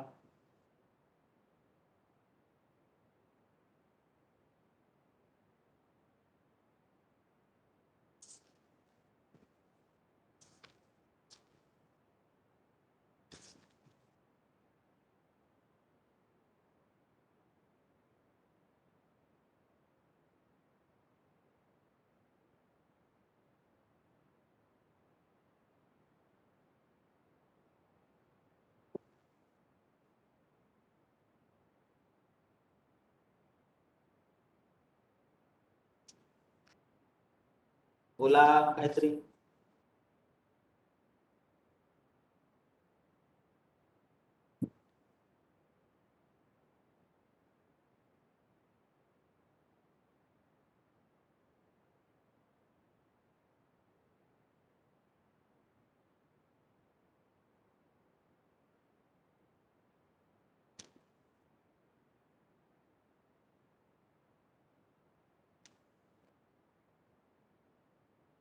सर कोणालाच अनम्यूट केलेलं नाहीये का? मी सगळ्यांना केलंय. इथं मला कोणाचं अनम्यूट दिसत नाही, रेड दिसतंय सगळ्यांचं. नाही नाही, ते स्वतःहून जेव्हा ते हे करतील ना ओके ओके तेव्हा चालेल. मी बोलतील एक मिनिट वाट, एक मिनिट 1-2 मिनिट वाट बघतो, नाही तर पुढे घेतो सर. ते. Okay sir, okay sir. Hello sir. हा बोला. सर जर हिस्ट्री मधल्या आपल्याला काय काय आवाज येत नाही, आवाज येत नाही जोरात. हिस्ट्री म्हटल्या आपल्याला जर म्हणजे लक्षात ठेवायचं झालं तर घटनेनुसार वर्ष लक्षात ठेवायचं का वर्षानुसार घटना लक्षात? ओके, आता कसं आहे, मगाशी तुम्हाला सांगितलं की असं स्पेसिफिकली जर हिस्ट्री लक्षात ठेवायचं असेल की बाबा ह्या वर्षी ही घटना झाली, तर ते अवघड जाईल. तुम्ही ज्यावेळेस घटनांची लिंक जोडाल त्यावेळेस ते वर्ष आपोआप लक्षात राहतील. आलं का लक्षात माझ्या? मी तुम्हाला काय सांगितलं मगाशी पण की बाबा या वर्षी इंडस्ट्रियलायझेशन तुम्हाला सांगितलं मी सगळ्यात स्पेसिफिक की कुठल्या कुठल्या काळात झालं, त्यानंतर भारतात कुठला परिणाम झाले असं लक्षात ठेवायचं. जर तुम्ही असं पाठ करत बसला की भारतात 1813चा कायदा, 1813च्या कायद्यात हे झालं हे झालं, पण त्याच्याऐवजी जर असं लक्षात ठेवलं की 1800 काळात औद्योगिकरणाला भर मिळाला होता आणि त्याचा परिणाम भारतात आणि इंग्लंडमध्ये झाला होता आणि त्याच्यामुळे 1813च्या कायद्यात हे किंवा 1800 नंतरच्या कायद्यात असं जरी तुम्ही लक्षात ठेवलं तरी 1-2 ज्या वाचनानंतर लक्षात येईल, हा बाबा 1813 नंतरच्या कायद्यात हे. म्हणजे मग माझं तर मी असं स्पेसिफिकली सजेस्ट करेन की हिस्ट्रीमध्ये तारखेवरून इन्सिडन्स लक्षात ठेवण्यापेक्षा इन्सिडन्स वरून तारखेकडे जावा, तुम्हाला ऑप्शन मध्ये कन्फ्युजन जास्त होणार नाही. आणि दुसरी गोष्ट काय होईल, तो इन्सिडन्स इतिहासाच्या आजूबाजूच्या घटनांचा बघा, जेणेकरून तुम्हाला तो इयर लक्षात राहील, म्हणजे ती तारीख लक्षात राहील, नाही की फक्त एक इन्सिडन्स बाबा गांधीजींनी दांडी यात्रा कधी केली, या दिवशी या दिवशी या दिवशी. नाही, तसं जाण्यापेक्षा गांधीजींचे दांडी यात्रेपर्यंतचा प्रवास लक्षात ठेवा, 30 तारीख. Okay sir, thank you sir. Sir, क्रांती मंडळ, क्रांती मंडळ काय सांगा पण मला, कुठला पॉइंट क्लिअर करू?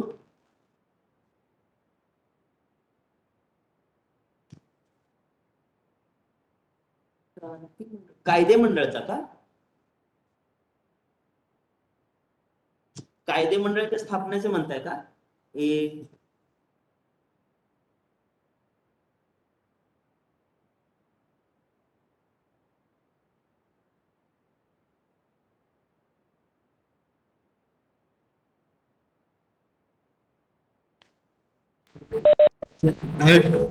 तो 1861 आहे ना, ते विचारतो बहुतेक.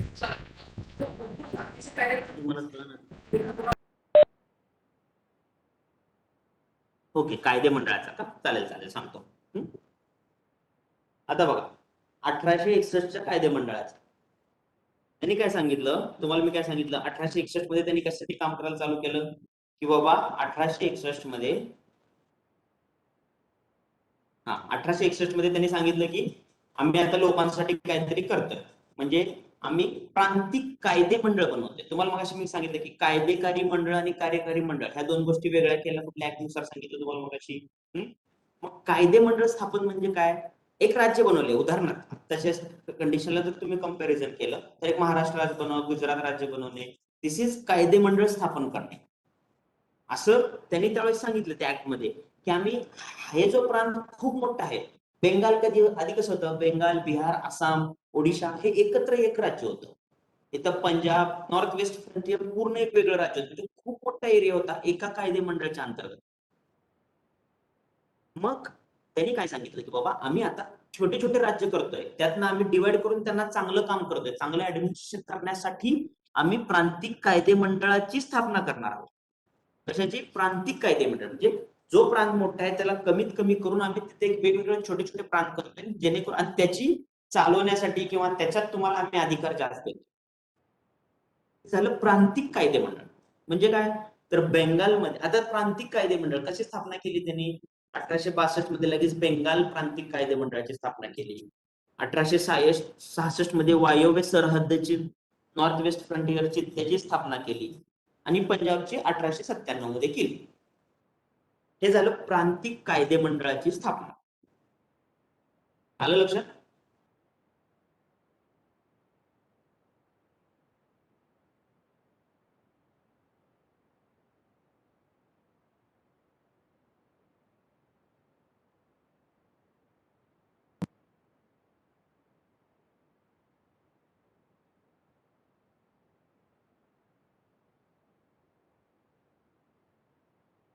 चला पुढे जायचं. काय काय काय तर विचारते, ते काय विचारते? ओके, झालं ना, क्लिअर झालं ना? कोण विचारला होता हा प्रश्न? सर,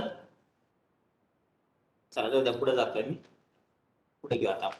आता तुम्हाला सांगितलं मी स्पेसिफिकली पुढे जायचं. आता आपल्याला स्पेसिफिकली मेन्शन कुठं केलं मी तुम्हाला, कुठला कायदा? 1861 नंतर होते एक दोन, पण आपल्याला मेन कुठला आहे तर 1909चा. 1909चा कायदा. चला,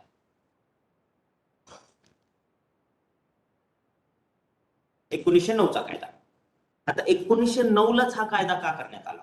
तुम्हाला आता मगाशी कोणता प्रश्न विचारला तसं 1909चाच कायदा का लक्षात, म्हणजे 1909च्या कायद्यात कोणते बदल करण्यात आले अशा लक्षात ठेवण्यापेक्षा भारतीय स्वातंत्र्य लढ्यामध्ये 1909 पर्यंत अशा घटना घडत आल्या की 1909ला त्यांना कायदे करणं बांधील झालं किंवा त्यांच्यावर फोर्स झाला किंवा काहीतरी अशी घटना घडल्या की त्यांना कळालं की बाबा हा आता काहीतरी करायला पाहिजे जेणेकरून हे जे उद्रेक होतोय स्वातंत्र्याचा त्याला थोडाफार कंट्रोल होईल. त्यामुळं ब्रिटिश गव्हर्नमेंटनी 1909ला भारतीय परिषद कायदा, मोर्ले मिंटो सुधारणा, हे पण नाव विचारतात, MM लक्षात ठेवा, MM मोर्ले मिंटो. याच्यात मिंटो हा व्हायसरॉय होता, मोर्ले सेक्रेटरी. लक्षात ठेवा ह्या दोन गोष्टी. 1909 मध्ये भारतीय परिषद कायदा, 1909ला मोर्ले मिंटो कायदा असंही म्हणतात. आता तुम्हाला मी सांगितलं 1909लाच कायदा का आला. आता लक्षात घ्या, थोडे इतिहास शिकवताना ते सांगेन पूर्ण इन्सिडेंट, पण या कायद्याच्या रिलेटेड थोडे 2-4 गोष्टी सांगतो की तुम्हाला कळेल की 1909लाच कायदा का करण्यात आला किंवा 8, 9, 10 ह्या पिरियड मध्येच का करण्यात आला. आणि दुसरी गोष्ट, त्या इन्सिडेंट्समुळे तुम्हाला हे पण लक्षात येईल की कायद्यात काय बदल करण्यात आले. त्यामुळे इन्सिडेंट्स लक्षात ठेवा, तारीख आपोआप लक्षात राहील, परिणाम पण लक्षात येतील पाहिजे. आता 1909, आता आपल्याला माहिती बंगालची फाळणी कधी झाली, माहिती ना सगळ्यांना? हे तर माहित, म्हणजे इतिहासचा तुम्ही अभ्यास केला नसेल तरी माहित असणं अपेक्षित आहे. बंगालची फाळणी आपल्याला माहित असणंच, कारण तिथून खरा स्वातंत्र्य लढ्याला सुरुवात झाली. काँग्रेसची स्थापना कधी झाली? 1885. बंगालची फाळणी 1905. तिथून पुढं खरा हा स्वातंत्र्य संग्राम, हा स्वातंत्र्याचा फिवर, हा स्वातंत्र्याचा जोश पूर्ण देशभर पसरला. मग 1905 ला झालेल्या बंगालच्या फाळणीमुळे लोकांचा असंतोष भयानक वाढला होता, मोठ्या प्रमाणात गेला होता लोकांच्या मध्ये असंतोष, बरोबर आहे. त्यानंतर 1907 मध्ये काँग्रेसमध्ये फूट पडली होती, हे इतिहासाच्या वेळेस बघू आपण, लक्षात ठेवा. काँग्रेसचं अधिवेशन व्हायचं प्रत्येक वर्षी डिसेंबरला, 1985 पासून, 1885 पासून. त्याच्यानंतर त्यांनी काय विचारलंय आपण,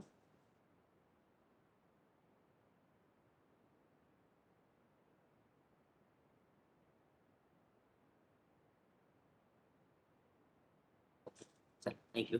चला मी काय म्हणत होतो, 1909च्या कायद्यानुसार काय झालं सगळ्यात पहिला, बंगालची फाळणी झाली होती 1905 ला. हे कायदे महत्वाचे आहेत, 1909 आणि 1919 लक्षात ठेवा. 1935 पेक्षा सुद्धा याच्यावर प्रश्न पडतात. त्याचे कारण काय? 1909च्या कायद्याचे, 1905 ची बंगालची फाळणी, त्यानंतर 1907 मध्ये सुरतला अधिवेशन होतं, त्या अधिवेशनामध्ये काँग्रेसमध्ये पडलेली फूट.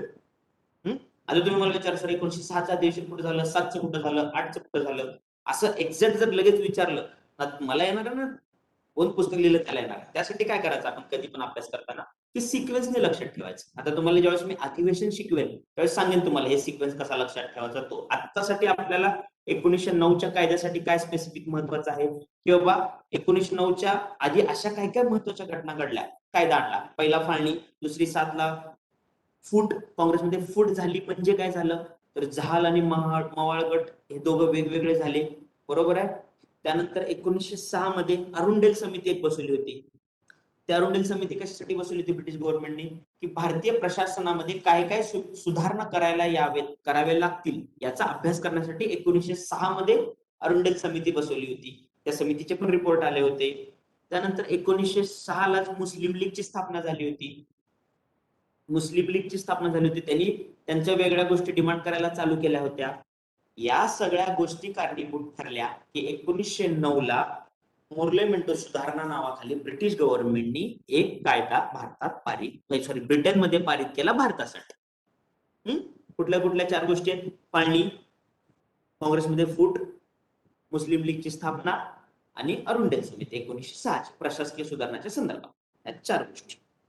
आता 1909च्या कायद्यात झालेले बदल भारतासाठी किंवा भारतातल्या लोकांसाठी किंवा त्यांनी ब्रिटिशांनी केलेले बदल काय काय केलं त्यांनी? सगळ्यात पहिलं तुम्हाला मगाशी सांगितलं त्यांनी की भारतीयांना काउन्सिलमध्ये अधिकार देण्यासाठी चालू केलं होतं त्यांनी. तर सगळ्यात पहिलं आपल्याला यायला पाहिजे की 19 हा प्रश्न विचारलाय तुम्हाला सुद्धा तोंड पडत झाला असेल. 1909 मध्ये सत्येंद्रनाथ मिश्रा सिन्हा यांना व्हॉइसरॉय काउन्सिलचे सदस्य म्हणून निवडण्यात आले. पहिले व्यक्ती व्हॉइसरॉय काउन्सिलचे पहिले व्यक्ती सत्येंद्रनाथ सिन्हा. कधी? 1909. 1909 सत्येंद्रनाथ सिन्हा व्हॉइसरॉय काउन्सिलचे सदस्य म्हणून निवडण्यात आले. व्हॉइसरॉय काउन्सिल म्हणजे खूप मोठं काउन्सिल आहे, तर त्याच्यामध्ये भारतीयाची निवड होणं ही खूप मोठी गोष्ट झाली. यामुळे भारताना थोडं लोकांना वाटलं, मवाळवाल्यांना स्पेसिफिकली वाटलं की बाबा हा ब्रिटिश गव्हर्नमेंट आपल्यासाठी काहीतरी काम करत आहे. जहालांसोबत जाण्यापेक्षा आपण यांना जर चांगलं समजून सांगितलं तर भारतासाठी चांगलं होईल. म्हणजे ब्रिटिश हे अजून सुद्धा 1909 पर्यंत सुद्धा मवाळांचं असं म्हणणं होतं की ब्रिटिश हे भारतासाठी काम करतायत. त्यांना माहित नाही नेमकं की काम काय करायचंय सुधारणा, त्यामुळे असं घडतंय असं मवाळांची एक विचारसरणी होती. म्हणून तर फूट पडली 1907 मध्ये. सांगेन तुम्हाला इतिहासाच्या वेळेस. पहिलं काय सांगितलं सगळ्यात महत्वाचं, 1909 मध्ये सत्येंद्रनाथ सिन्हा यांना व्हॉइसरॉय काउन्सिलचे सदस्य म्हणून निवडण्यात आले. निवडण्यात आले शब्द लक्षात ठेवा. निवडण्यात आले म्हणजे निवडणुकीचे तत्व काही अंशी मान्य करण्यात. 1909 मध्ये पर्यंत भारतात निवडणुकीचा काही संबंध नव्हता. 1909 मध्ये काही प्रमाणात कुठे कुठे निवडणुकीचे तत्व खूप छोट्या प्रमाणात का असताना मान्य केले. म्हणजे निवडणुकी होण्यासाठी भारतीय लोकशाहीला 1909च्या कायद्यानुसार पहिलं पाऊल पडलं निवडणुकीच्या संदर्भात. केंद्रीय कायदेमंडळाची सदस्य संख्या 25 होती, ती त्यांनी वाढून 69 केली. हा पण प्रश्न मेन्सला विचारला. हे का बरं तुम्हाला स्पेसिफिकली जे विचारलेल्या गोष्टी ते सांगतो मी, नोट डाऊन करा आणि रिमाइंड करा. केंद्रीय कायदे मंडळाची सदस्य मेंबर हे 25 होते, 25 वरून वाढून त्यांनी 69 केले. आणि त्यांनी सांगण्यात आले की मी भारतीयांना पण घेऊ. पण त्यांनी त्याच्यामध्ये त्यांच्या ब्रिटिशांच्या फेवरमध्ये असलेल्यांचंच आधिपत्य जास्त ठेवलं. गव्हर्नर जनरललाच अधिकार जास्त ठेवले. हे फक्त भारतीयांना दाखवण्यासाठी होते की आम्ही तुमच्यासाठी काम करतो. 1909 मध्ये कुठल्या 2-3 गोष्टी महत्वाच्या आहेत आपल्याला. एक सत्येंद्रनाथ सिन्हा, बरोबर आहे. त्यानंतर निवडणुकीचे तत्व काही अंशी स्वीकारण्यात आले. दुसरं, केंद्रीय विधिमंडळात काय केलं त्यांनी, 25 वरून 69 सदस्य संख्या केली. त्यानंतर आर्थिक बाबीमध्ये थोडीफार सूट दिली. कुठं दिली? जे तुम्हाला आधीच्या कायद्यात सांगितलं मी, कायदे मंडळ स्थापन करण्यात आली. बेंगाल, वेस्ट बेंगॉल, पंजाब जे आहे तिथं त्यांना थोडीफार सूट देण्यात आली. या कायद्याचा सगळ्यात महत्वाचा प्रश्न, 1909च्या कायद्यानुसार मुस्लिमांना स्वतंत्र मतदारसंघ घोषित करण्यात आले. हा प्रश्न खूप वेळा विचारला. तर कसं लक्षात ठेवायचं? 1909. आता तुम्हाला मी ज्यावेळेस बंगालची फाळणी शिकवेल त्यावेळेस तुमच्या लक्षात येईल की मुस्लिमांनाच का देण्यात आलं. बरं, आत्तापुरतं लक्षात ठेवा. 1906 ला मुस्लिम लीगची स्थापना झाली होती. मुस्लिम लीग जाऊन भेटले होते ब्रिटिश गव्हर्नमेंटचे जे व्हॉइसरॉय ते होते त्यांना. त्यांची डिमांड होती, त्या डिमांडनुसार 1909च्या कायद्यामध्ये मुस्लिमांना स्वतंत्र मतदारसंघ देण्यात आलेले होते. तर लक्षात कसं ठेवायचं? मोर्लेचं एम, मेंटोचं एम, मुस्लिमचं एम. आपल्याला लक्षात ठेवण्यासाठी MMM. मुस्लिमांसाठी वेगळं मतदारसंघाचं नाव आलं की मोर्ले मिंटो, MM आलं. असं सिंपल भाषेत लक्षात ठेवा. हा झाला 1909च्या कायद्याचा एकदम महत्वाचे पॉईंट त्यातले 1909च्या कायद्याचे. आणि मग अशी तुम्हाला सांगितलंच की 1909 जरी त्यांनी दाखवत असले की बाबा आम्ही तुम्हाला अधिकार देतो, हे तर सगळ्यात जास्त मेन अधिकार कोणाकडे ठेवण्यात आले? शेषाधिकार म्हणतो त्यांना, ते गव्हर्नर जनरलकडेच ठेवण्यात आले. म्हणजे जो काही निर्णय असेल ऍट द एंड तो गव्हर्नर जनरलचाच असेल आणि त्यानुसार गोष्टी. हा झाला 1909चा कायदा. आलं लक्षात सगळ्यांना? ओके, 1909चा कायदा झाला. आता आपण जो 1919 आपण फक्त कायदे बघतोय, मधला इतिहास आपल्याला खूप आहे, खूप बघाय म्हणजे पुढे बघावं लागेल. तर कायद्या पण आपण कायदे सिक्वेन्सने का घेतोय, कारण कायदे सिक्वेन्सने घेतल्यानेच तुम्हाला कंपॅरिझन लक्षात राहील. आज झाल्या लेक्चर माझं सगळे कायदे एकदा तुमच्याकडे जो कुठला रिसोर्स असेल त्यातून वाचून काढा. एखादा ऍडिशनल पॉईंट पण तुम्हाला मिळेल, चुकीच तर काय नसणार आहे, पण ऍडिशनल पॉईंट 100% मिळेल तुम्हाला एखादा. आणि तुमचं रिव्हिजन आणि खूप मोठ्या प्रमाणात डोक्यात लक्षात राहील तुम्हाला, परत सारखं त्याला पाठ करायची वेळ येणार नाही. तर भारत सरकारचा कायदा 1991, त्याला म्हणतात मॉन्टफोर्ड सुधारणा. भारत सरकारचा कायदा 1919. 9 बघितला. आता बघा 1909 ला जे कायद्याचे कारण होते बनवण्याचे, तसं 1919 ला काहीतरी असणारच आहे. तर कोणते कोणते 1919 कायद्याचे, तर 1909च्या कायद्याने कोणाचंच समाधान झालं नव्हतं, ना मावाळांचं ना जहालांचं. त्यामुळे सगळ्यांनी विरोध खूप जोरात चालू केला काँग्रेसनी 1909च्या कायद्याला, की तुम्ही आमच्या तोंडाला फक्त पानं पुसलेत. भरपूर लोकांनी काय काय स्टेटमेंट दिली की कायद्याला खाली म्हणजे चुकीचं आहे दाखवण्यासाठी आपल्या मोठ्या नेत्यांनी त्यावेळेस. मग 1909च्या कायद्यातल्या त्रुटी भरून काढण्यासाठी म्हणून 1919चा कायदा. त्यानंतर 1900 तुम्हाला सांगितले बंगालची फाळणी कधी झाली, 1911ला. त्याच्यानंतर 1905 ला, आणि 1911ला बंगालची फाळणी परत कॅन्सल करण्यात आली. त्याच्यामुळे मुस्लिमांचा रोष खूप वाढला होता इंग्रजांच्या विरुद्ध. त्यांना शांत करण्यासाठी 1919चा कायदा करण्यात आला. परत होम रूल चळवळ पण इतिहासात बघू, आणि प्रेसिडेंट टिळकांची ती खूप पीकवर होती, खूप जोरात जोश मध्ये होती. त्यांना शांत करण्यासाठी काहीतरी कायदा करावा लागणार होता.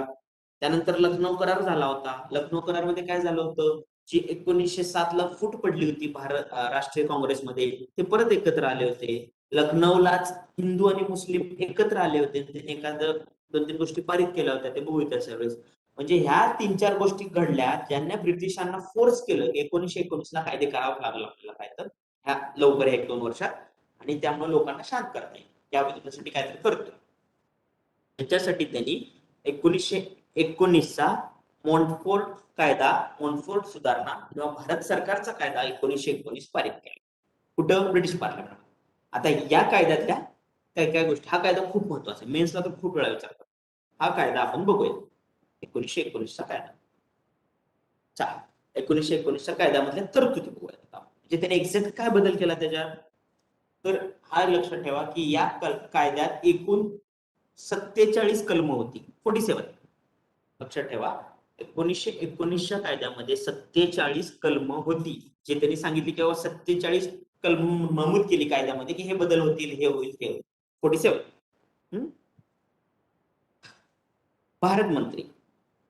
भारत मंत्री म्हणजे तो पद कधी झालं, काय झालं ते आपल्या इतिहासात फक्त लक्षात ठेवा. 1919च्या कायद्यानुसार भारत मंत्री सेक्रेटरी ऑफ द स्टेट, काय सांगितलं तुम्हाला, त्याचा पद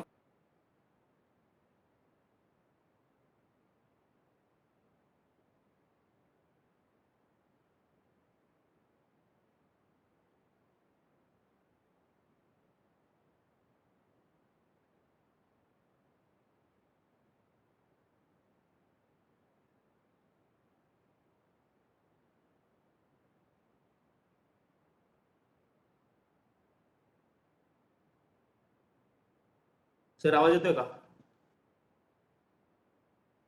येतोय. ओके चलो.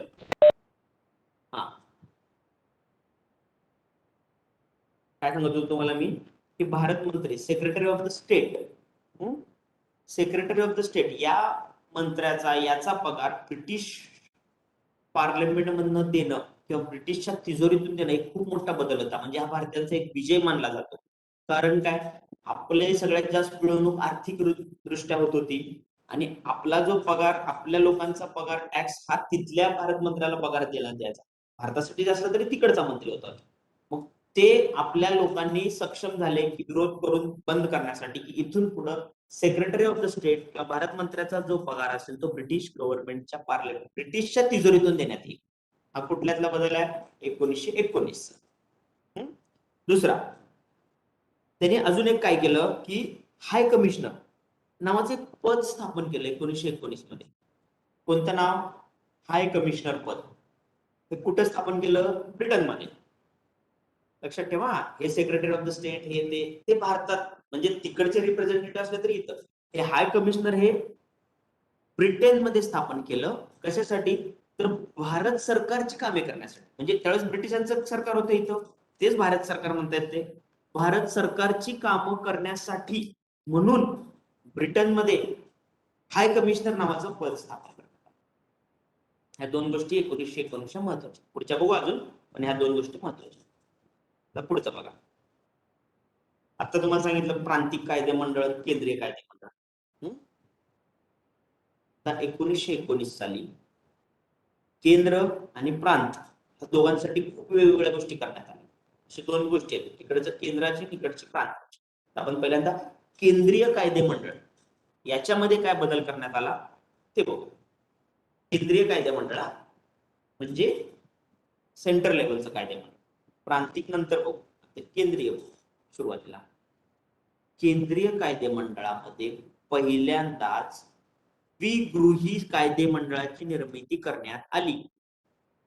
खूप वेळा एवढ्या वेळा प्रश्न विचारलेला आहे हा, की कोणत्या कायद्यानुसार केंद्रामध्ये द्विगृही कायदे मंडळाची स्थापना?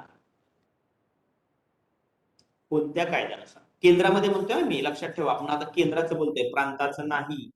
केंद्रीय कायदे मंडळाची स्थापना केंद्रीय द्विगृही. द्विगृही म्हणजे काय? सोप्या भाषेत सांगायचं तर आत्ताची आपली लोकसभा आणि राज्यसभा. द्विगृही, दोन गृह. त्यावेळेस लोकसभा राज्यसभा म्हणत नव्हत्या, मी तुमच्या माहितीसाठी सांगितलं. त्यावेळेस काय म्हणतो सांगतो. कोणते कोणते? द्विगृही, दोन गृह, लोकसभा आणि राज्यसभा. हे कोणत्या कायद्यानुसार ठरवण्यात आलं? 1919च्या कायद्यानुसार.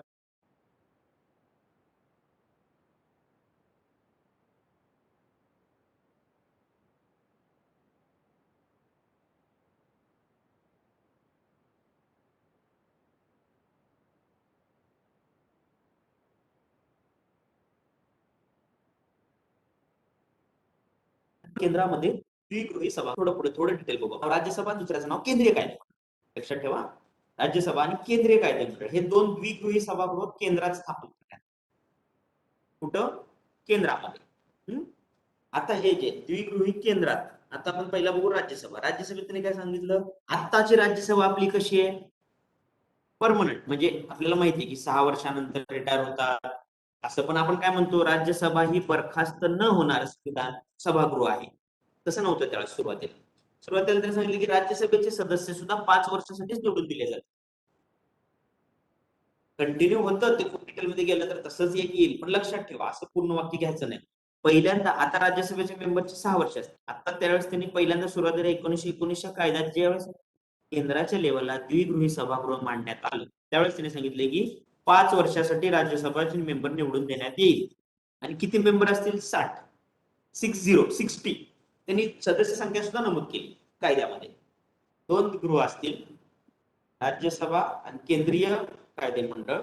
त्याच्यात त्यांनी सांगितलं की राज्यसभेमध्ये 6 वर्ष आणि 5 वर्ष आणि 60 सदस्य असतील, आणि केंद्रीय कायदे मंडळामध्ये 3 वर्ष आणि 145 सदस्य असतील.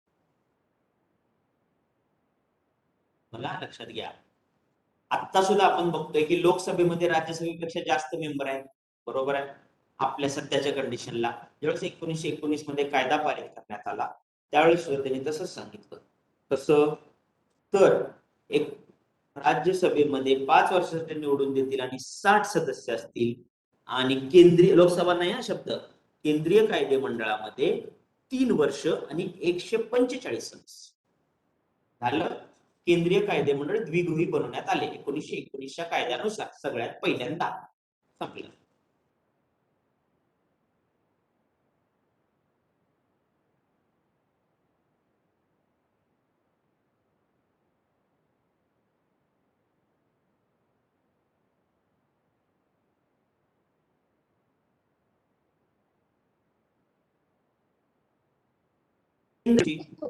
आपल्या पॉलिटी मेंबरच्या सूची विशेषाधिकार कोणाकडे देण्यात आले? बरोबर आहे, हे पण बघितलं. तर आता बघा केंद्रीय कायदे मंडळ, पण केंद्रीय कायदे मंडळाबद्दल बोलतोय त्यावेळेस त्यांनी सांगितलं 1919च्या कायद्यानुसार की केंद्रीय कायदे मंडळ मध्ये केंद्र सूची, राज्य सूची आणि समवर्ती सूची अशा 3 सूच्या बनवल्या. त्यांनी पुढे जाऊन सांगितलं की शेषाधिकार हे केंद्राकडे राहतील. बघा फरक. आधीच्या कायद्यामध्ये काय सांगितलं होतं? शेषाधिकार. शेषाधिकार म्हणजे काय असतं सांगतो तुम्हाला. शेषाधिकार म्हणजे काय? समजा करून कळेल तुम्हाला आता. शेषाधिकार, हा आता आपण सगळेजण एका क्लासमध्ये बसलेलो आहोत. उदाहरणार्थ एका ठिकाणी आपण सगळ्यांचं काय तर चालू आहे आणि मी प्रत्येक डिपार्टमेंटचा एक एक मॉनिटर करून दिला की बाबा फायनान्स डिपार्टमेंटचा हे बघ, फायनान्स डिपार्टमेंटचा हे बघ, आणि ह्या सगळ्यातून एखादी बाजू जर राहत असेल तर मी सांगेन की ह्यातून काही जरी राहिलं तर ह्याचा शेषाधिकार, ह्याच्याबद्दल निर्णय घ्यायचा अधिकार हा मॉनिटर असेल, मेन मॉनिटर. तो झाला शेषाधिकार. म्हणजे सगळ्या गोष्टीतून ज्या ज्या गोष्टी थोड्याफार राहतील किंवा इन्स्टंटली कुठला तर एक नवीन प्रश्न उद्भवला, नवीन निर्णय घ्यायची वेळ आली किंवा फायनल अधिकार कोणाकडे आले तर ते त्याला म्हणतात शेषाधिकार. आधी तुम्हाला मी काय सांगितलं होतं? शेषाधिकार आधीच्या कायद्यानुसार गव्हर्नर जनरलकडे देण्यात आले होते, एका व्यक्तीकडे देण्यात आले होते. पण या कायद्यानुसार शेषाधिकार हे केंद्र सरकारकडे ठेवण्यात आले.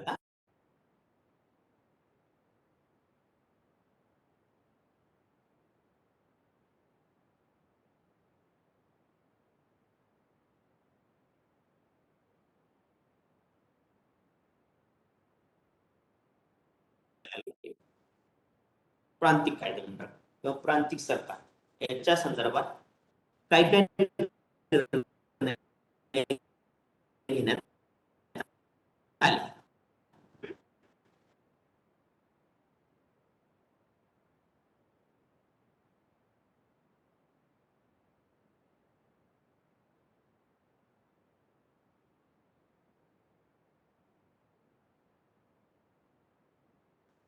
नाव देण्यात आले. प्रांतिक कायदेमंडळाला विधान परिषदेने नामकरण करण्यात आले 1909च्या कायद्यानुसार विधान परिषद. दुसरा मुद्दा काय सांगितलं त्यांनी की द्विगृही सभागृह केंद्रात आहे. राज्यात द्विगृह केलं का त्यांनी? नाही. राज्यात म्हणजे प्रांतिकला त्यांनी सांगितलं की प्रांतात एकच सभागृह असेल, विधान परिषद नावाचं. म्हणजे तिथं वर लोकसभा, राज्यसभा आणि केंद्रीय कायदेमंडळ होतं, तसं राज्यात नाही की प्रांतिक मध्ये एकच सभागृह राहील असं स्पेसिफिकली नमूद करण्यात आलं 1900 कुठल्या कायद्याचं बघतोय आपण? 1900 कायद्याचं. आता प्रांताच्या संदर्भातला महत्वाचा निर्णय जो 1919 कायद्यात घेण्यात आला. कुठला महत्वाचा निर्णय? तर प्रांतात त्यांनी सांगितलं की प्रांतात द्विदल राज्य पद्धती असेल, डायआर्की असेल. हा प्रश्न विचारलाय. द्विदल शब्द वाक्य डायआर्की, द्विदल दोन दल प्रांतात म्हणजे कसे? तर दोन याद्या बनवण्यात आल्या, राखीव आणि सोपीव. राखीव आणि सोपीव, द्विदल दोन दल. म्हणजे त्यांनी सांगितले की प्रांतात जे जे विषय आहात त्यांना दोन ठिकाणी डिवाइड करण्यात येईल. जे काही रिझर्व असतील, राखीव असतील ते, आणि दुसरे सोपीव असतील. सोपीव म्हणजे जे दुसऱ्याकडे ट्रान्सफर करता येतील ते. असे दोन याद्या करायच्या. दोन. लक्षात आलं? द्विदल, डायआर्की. इंग्लिश पण शब्द लक्षात ठेवा, ते काही वेळेस फक्त इंग्लिश शब्द सुद्धा विचारतात, त्यामुळे अशा गोष्टी इंग्लिश मध्ये सुद्धा लक्षात ठेवा. द्विदल राज्य पद्धती कधी? प्रांत 1919 ला. कुठे? केंद्रात का प्रांतात? प्रांतात. दोन गृह केंद्रात, द्विदल प्रांतात. दोन गृह काय कळाले तुम्हाला? आता द्विदल काय आहे? तर द्विदल आहे की इथून पुढं प्रांतातले जे विषय असतील ते दोन याद्यामध्ये डिवाइड केले जातील. कोणते? काही याद्या रिझर्व असतील, काही याद्या ट्रान्सफर्ड असतील. रिझर्व याद्या कोणत्या असतील? ज्या महत्वाच्या असतील. कोणत्या? फायनान्शियल, परत आपल्या काय म्हणतात त्याला, युद्धाच्या सामग्री संदर्भात जे काही असेल, आर्थिकच्या रिलेटेड किंवा पॉलिटिकल, ह्या ज्या गोष्टी आहेत ह्या रिझर्व राहतील. रिझर्व म्हणजे काय? याच्यावर फक्त गव्हर्नर आणि त्याची ठराविक बॉडी, नेते यांचा अधिकार असेल. आणि जे ट्रान्सफर्ड सब्जेक्ट आहेत, कृषी हे ते, त्याला तिथले जे निवडून आलेले कायदे मंडळातले आहेत त्यांनी काहीतरी निर्णय घेऊ शकतात. हा फरक आहे. द्विदल आलं लक्षात? द्विदल. आता हे एक तुम्हाला उदाहरण सांगतो, तुमच्या चांगलं लक्षात राहील. द्विदल याचा परिणाम कधी झाला? भारत स्वातंत्र्याच्या वेळेस. कारण भारत स्वतंत्र होण्याच्या वेळेस ज्यावेळेस अंतरिम कॅबिनेट बनवण्यात आलं, अंतरिम सरकार बनवण्यात आलं, ज्यावेळेस मुस्लिम लीगचे पण सदस्य होते, त्यावेळेस आर्थिक शाखा किंवा वाणिज्य मिनिस्टर हे मुस्लिम लीगचा माणूस होता. आणि तो माणूस भारताचे जे रिझर्व्ह झाला ना, तो मुस्लिम लीगचा होता, पण तो रिझर्व्ह मध्ये होता आणि त्यांना भारत देशाची फाळणी पाहिजेच होती. त्यामुळे जे जे ट्रान्सपोर्ट सब्जेक्ट होते, बाकीचे जे मंत्री होते, त्यांना तो माणूस पैसे सोडत. ते फॅक्ट आहे, होत होतं त्यावेळेस. हे तुम्हाला हे सांगत नाही. कारण काय, तो रिझॉर्ट मध्ये होता. रिझॉर्ट मध्ये कोणाचे अधिकार असतात? गव्हर्नरचे आणि त्या मंत्र्यांचे. बाकीच्यांचा इंटरफेअर नसतो. त्यामुळे तो तसं करू शकत होता. हे झालं रिझर्व्ह आणि ट्रान्सपोर्ट. हे काय झालं, 1919 कायद्यातले हे महत्वाच्या गोष्टी ज्याच्यावर प्रश्न विचारू स्पेसिफिकली. तर हा आपला 1919च्या कायद्यापर्यंतचा आला. आता बघा, अजून काय विचारायचं तर सांगा मला.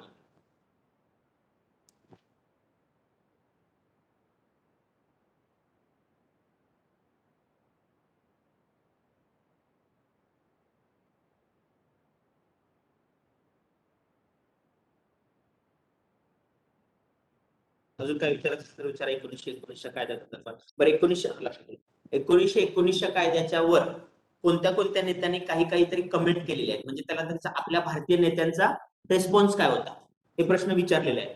त्यामुळे 2-3 वाक्य आहेत तेवढे लिहून घ्या, कारण त्याच्यावर प्रश्न विचारतात. 1919च्या कायद्याला किंवा त्यावेळेस हे मॉन्टफोर्ट अहवाल प्रकाशित झाला पहिल्यांदा 1918ला, त्यावेळेस त्याच्यावर भारतीय नेत्यांनी काही रिस्पॉन्स दिले, वाक्य म्हणले, ते लिहून घ्या, खूप महत्वाचे आहेत, कारण हे प्रश्न डायरेक्ट विचारतात. मी तुम्हाला 2-3 आहेत महत्वाचे तेवढे सांगतो. तेवढं एकच म्हणजे आपल्यासाठी टिळकांनी म्हणलेलं तर खूप वेळा विचारलं, त्यामुळे टिळकांचीच तुम्हाला 2-3 वाक्य सांगतो. टिळकांनी 1918च्या मॉन्टफोर्ट कायद्याला किंवा अहवाला, लक्षात ठेवा तुम्ही, अजून कन्फ्युज होऊ नका. तुम्ही म्हणता 18 म्हणता सर, एकदा 19 म्हणता. 1918ला हा मॉन्टफोर्टचा अहवाल प्रसिद्ध झाला आहे, त्याचं रूपांतर 1919ला कायद्यात झालं.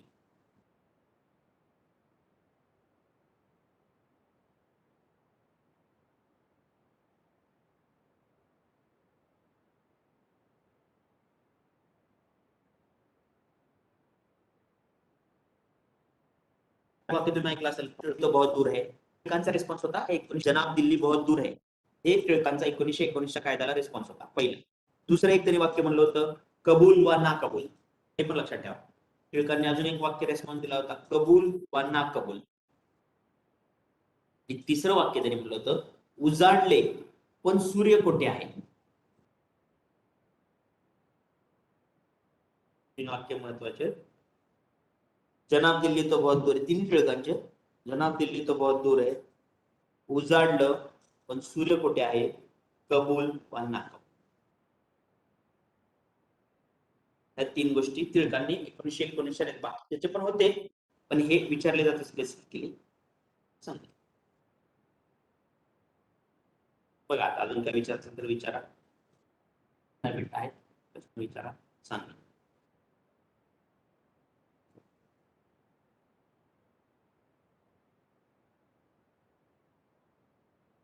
सर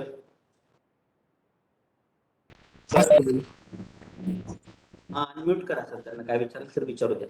झाले 5. अनम्यूट आहेत सगळे. हो, अनम्यूटच आहेत ना. हो सर. ओके, चालेल. पण काय बघा, कोणाला काय विचार असेल तर टेक्स्ट करा मग सारखं, किंवा असं विचारा, चालेल, काय हरकत नाही.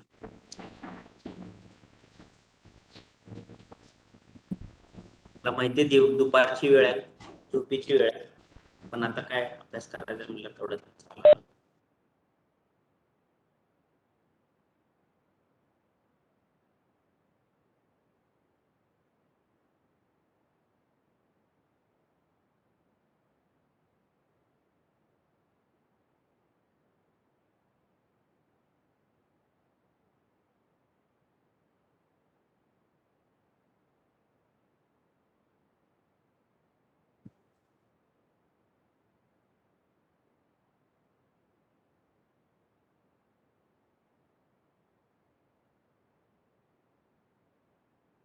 बोला बोला, किंवा काय सजेशन असतील तर सांगा, तसं पण चालेल. ते पुढच्या लेक्चरमध्ये ते चेंज करून येता येईल.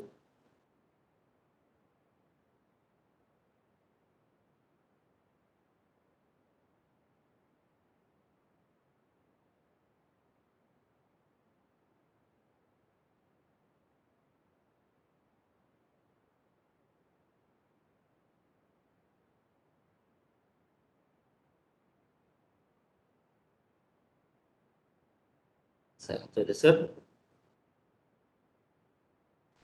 सर बोला. सर हो सर, बघा कोणाचं काय नाही रिस्पॉन्स सांगा. ओके. Okay sir.